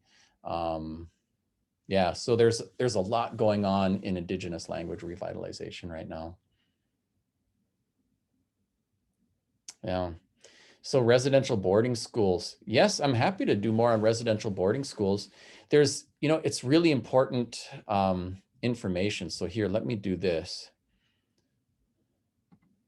I'll pull back up the PowerPoint, and then I'm going to jump around in here just a little bit. Whoops. I guess you can't see that. All right, so I got to do this so I can scroll down to residential boarding schools right here. And I'll just put it in presenter view so you'll see the next slides a little bit, but you'll be able to kind of see what's going on here, make it easier to jump around. So, I mean, we could spend hours on this, but in a nutshell, in 1879, the US government was having a big debate about what to do with the natives. in the years prior, there were still like Indian wars going on in the 1800s, right? But as many tribes had been signing treaties, people are getting moved and concentrated in, on reservations. Then the government wanted to assimilate Native people. And the debate was how fast to go about it. In the end, this guy, Captain Richard Henry Pratt, ended up winning that debate. And he was famous for this quote saying, "Our goal is to kill the Indian in order to save the man." And what he meant by that is if we can exterminate their language, culture, and indigenous identity, they will be just, brown white folk with lots of opportunities. That was the idea. To do that, they engineered a residential boarding school system. And residential boarding schools, I mean, the British have been doing them for hundreds of years. But the idea was, let's get these kids away from their parents, located at these schools where we can, give them harsh physical discipline if they use their tribal languages. And it took off. They were enrolling 20,000 Native kids a year during the height of operations. And this is Carlisle. It was an old military campus during the Civil War, converted into a school. They had 58 different tribes represented at that residential boarding school. These are kind of pictures of the same kid. As soon as they come, they'd get a haircut. They'd get their clothes and medicine burned up. Hair, by the way, is important in Indigenous communities. It's seen as a symbol of spiritual strength. One of our elders, Leonard Moose, said, your hair is kind of like your medicine. And he said if they had a haircut when they were kids, they'd take the cut braid and run it across a hot rock, like cauterizing a wound so your medicine wouldn't leak out. And so I imagine for Native kids, if their moms give them some medicine to keep them safe when they're away from home, and the first thing that happens is it goes into a fire, it'd be pretty tough. The residential boarding school system, by the way, happened in the United States, and then it happened in Canada at the same time. And pretty rough in both places. In Canada, they've recently had a Truth and Reconciliation Commission that documented a lot of what was going on at the boarding schools. Stuff that is just horrifying, the use of electric chair as a punishment on children at a school, minting handcuffs so they could fit 5-year-olds. A lot of the schools kept cemeteries. So here's Haskell in Kansas or Carlisle in Pennsylvania. They kept cemeteries for the kids. I don't know how many of you could imagine sending your kids to boarding school, and not getting a body back or not having religious choice over the kind of send-off that your kid would have. But that was what happened. It was pretty traumatic. And so, I think much of I'd say all of the great-grandparent generation went through this system. A fair amount of the grandparent generation have. Here's my grandma. She's still alive. She's 98. Her name's Luella, with our baby, also named Luella. She's 10 years old now, so this is a 10-year-old picture. But my grandma went to residential boarding school, and she had a tough experience there. And it, broke the intergenerational transmission of our language and culture in my family. I really shouldn't be able to speak Ojibwe now, but I do. And, I kind of credit my mother's, culture and language reclamation effort and my own exposure to that. And then there are a lot of things in my own journey that, helped maintain my fluency and stuff like that too. But that's probably the exception rather than the rule for most people. I think one of the takeaways, aside from just awareness of this history, is that sometimes the folks coming through the door, you may have within your emotional trust bank account with them, you might have a negative balance and you haven't even opened your mouth or done anything wrong. And that's because this historical experience is impacting things. So, for example, if parents don't show up for a parent-teacher conference, it's not just because they don't care. There can be any number of reasons. It could be that it's a single parent household and, the parent is working a couple of jobs and it's hard to get there. Could be transportation issues. Could be that some people feel uncomfortable in a school the way some people who feel uncomfortable in a hospital feel about going into hospitals. and it impacts things. And so developing an awareness and working on how do we build relationships is really important. And I think too, just an awareness that there's often been a deficit-based approach to Indigenous culture. So, you know, I was just looking at this book. It came out, I think, about 4 years ago, Julie Davis, and it was about the development of Indigenous culture-based schools in the Twin Cities area. So like Red Schoolhouse, Heart of the Earth Survival School, things like that. How come people wanted to do that? And among the things in her data that she was showing was that, and this is back, you know, over 50 years ago now, Bryant, which had 20% Native students, a survey of teachers showed only half the teachers thought Native students should be raised Native. And only a third thought that those Native students should then raise their own kids Native, which is kind of strange. It's like it's a choice. You know what I mean? Black people, how dare you raise your kids to be Black? Like, you don't really have a choice about that. You know what I mean? So it's just bizarre. But here it shows that, you know, the perspective for teachers with this particular survey was that, you know, it's a cultural choice to be Native. And you can choose something else. So, you know, this is still like, even 50 years ago, there's still a lot of kids going to residential boarding schools and education for assimilation. I think here too is a distinct difference with, for example, the Black and Indigenous experience in education. I think for Black people in America, education is often seen as an opportunity that for a long time was unfairly denied, like not letting people develop literacy, or they'll be writing their freedom papers and that kind of stuff. And for Native people, the introduction to education was part of an imposed assimilation policy. Yeah, and here is another one, South High, which is a junior high at the time, you know, had 10% Native students, and none of the teachers surveyed felt that the students' primary identification should be Native. You're American now, you know? And so that kind of stuff, it just, well, for this particular book, it made people say, I'm going to go make my own school. And I couldn't tell you how many times, like the more education I got, the more I heard that I was an apple, like red on the outside and white on the inside, assimilated and acculturated. And although I don't really run into that so much anymore because I'm a fluent speaker and I officiate at ceremonies and, you know, teach our language and stuff like that, you know, I think a lot of people run into that. So just remember, and you know, I don't think you need much convincing on this, but knowing a tribal language can be an asset.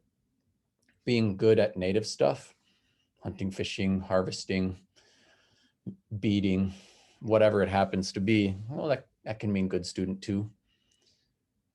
Connecting with students in their learning language is a way to get students engaged. In their cultural language can get their student and their community engaged. There's a lot more to say about the residential boarding school experience, but I'll give you a little snapshot. All right, let me check and see what else is happening in the chat here too. More on how race affects educational opportunities and policy changes that we should be engaged in. Yeah, oh, there's somebody who had a grandpa who went to Carlisle. Okay, so I'm happy to do a little bit on that too.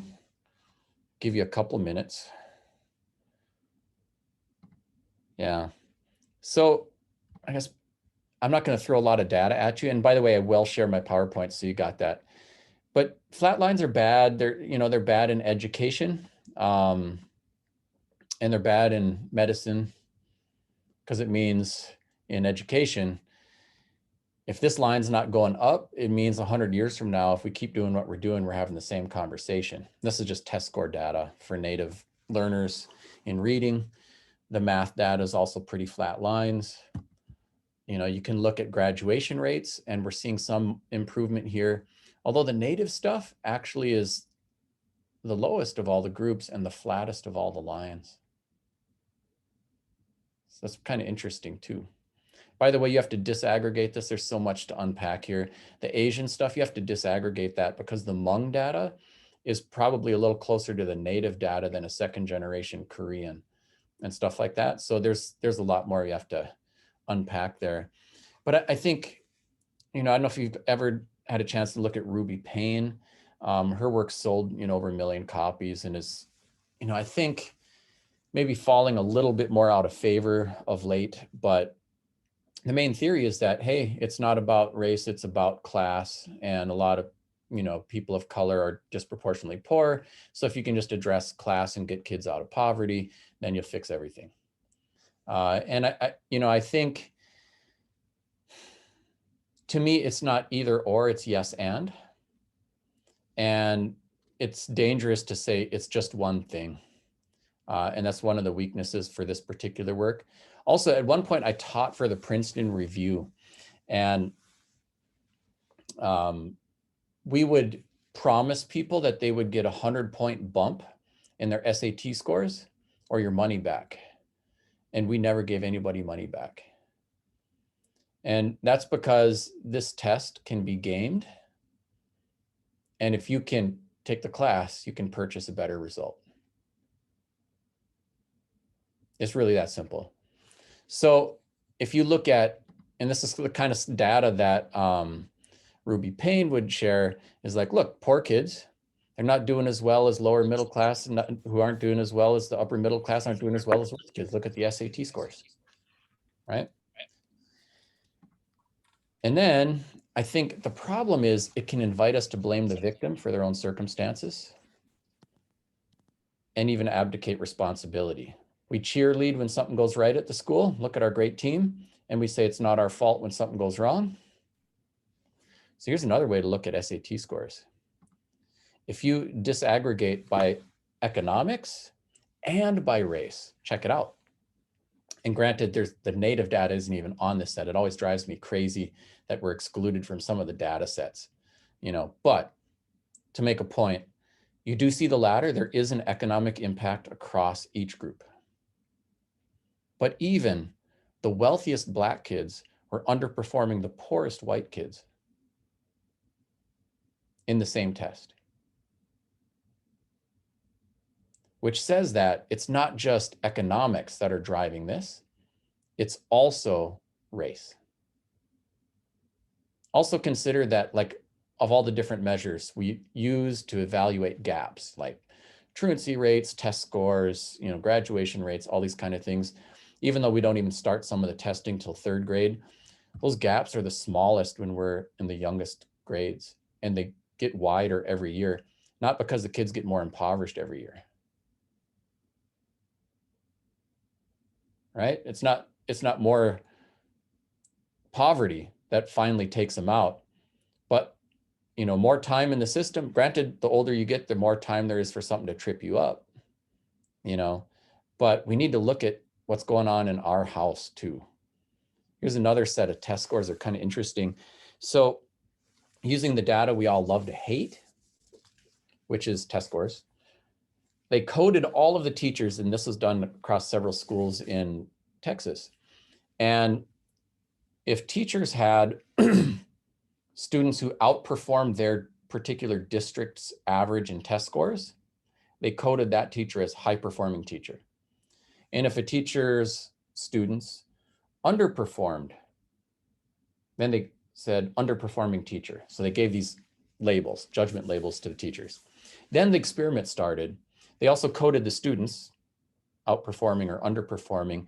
And then they took the highest performing teachers and they put them with the lowest performing students, and they got the green line.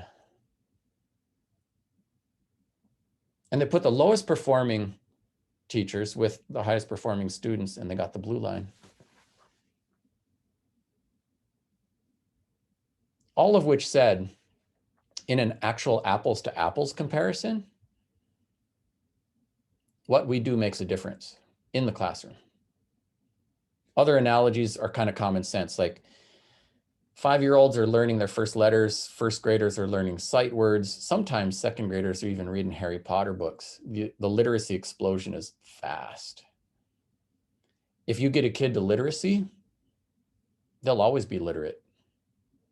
But also, if you don't get a kid to literacy by a certain stage, it's really hard to catch them up.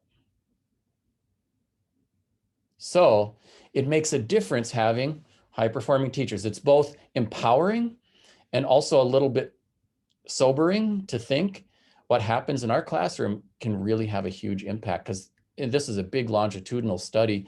If a student had 3 high-performing teachers in a row for 3 years in a row, the effects on their learning were permanent. And if they had 3 underperforming teachers, same deal. So one of the things that's really horrible about our school system is that some school districts get so much more money per pupil than others. And it is the less well-funded schools that have this sort of stuff. Percentage of classes taught by teachers with, major in field, teacher pay, per pupil funding, teacher credentials, quality of facilities, all these different things. This is all stuff we engineer. We engineer the inequities. And by the way, if you had perfect racial equity today, of course we don't, but pretend we did, because of our graduation rates and things like that, our educational system would actually engineer racially predictable financial disparities consistently. So we have to do something differently with how we structure and fund and support all of these things. And so you all have been champs. I got about 2 minutes, so I'm going to do a couple concluding remarks, but I just wanted to say this is just the start of a conversation. And so I'm really happy to stay in conversation with all of you. There were some questions about, preferred vendors for books and stuff like that. You can just, do it right off of Amazon or go to Birch Bark Books. Sometimes I like to support the indie houses.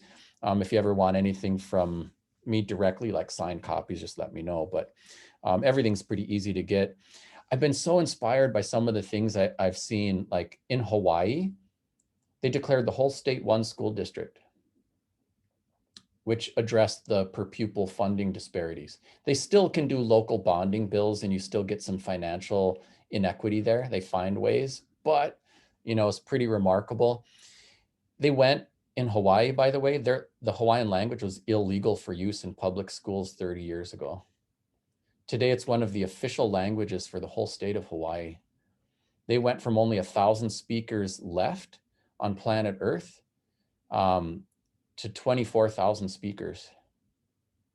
And they have 22 Hawaiian medium schools in operation there. 3,000 of those speakers, by the way, have learned it as their first language in the home. So they tripled the population of first speakers and multiplied 24-fold their total population of speakers. And it's just stunning what they do. It's so inspiring. I've been there many times, and there's a lot of innovative work happening in education and how they matriculate students and onboard them. And, even like the cultural stuff, like they'll have the whole staff out in front of the school every day as the kids get dropped off. Then the kids have to sing and ask for permission to come in the school. And when they're done, the staff, if they find them sincere, will sing back. And then every kid gets a hug from every single person who works there every single day. Aloha. And you can just hear us, in the mainstream saying, are you serious? 45 minutes on cultural enrichment at the start of every single school day.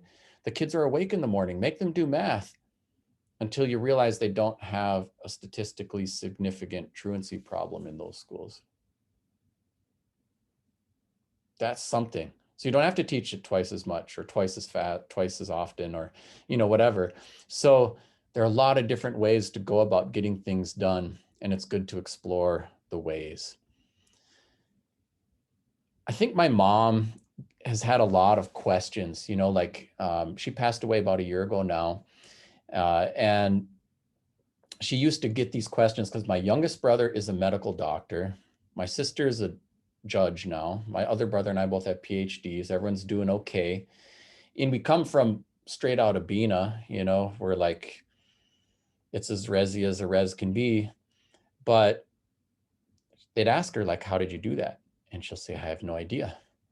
But I do know that I believe in education.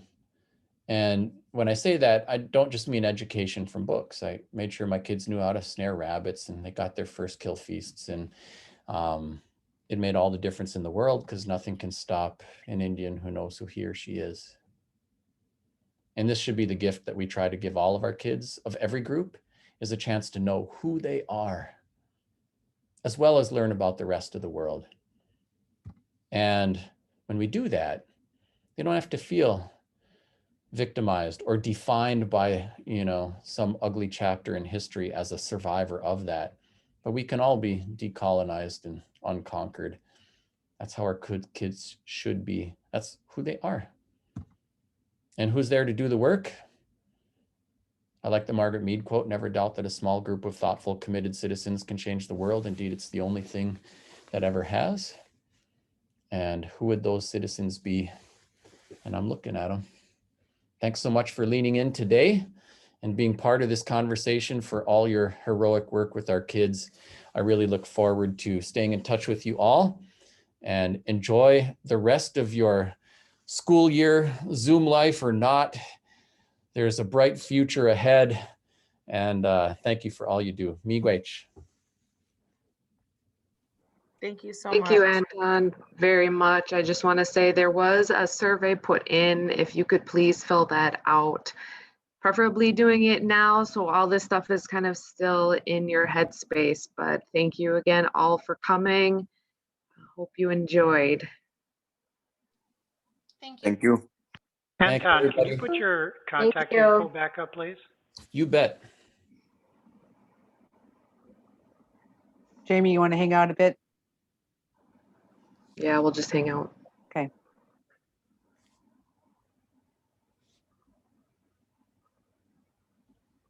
That was awesome. Thank you. Thank you so much.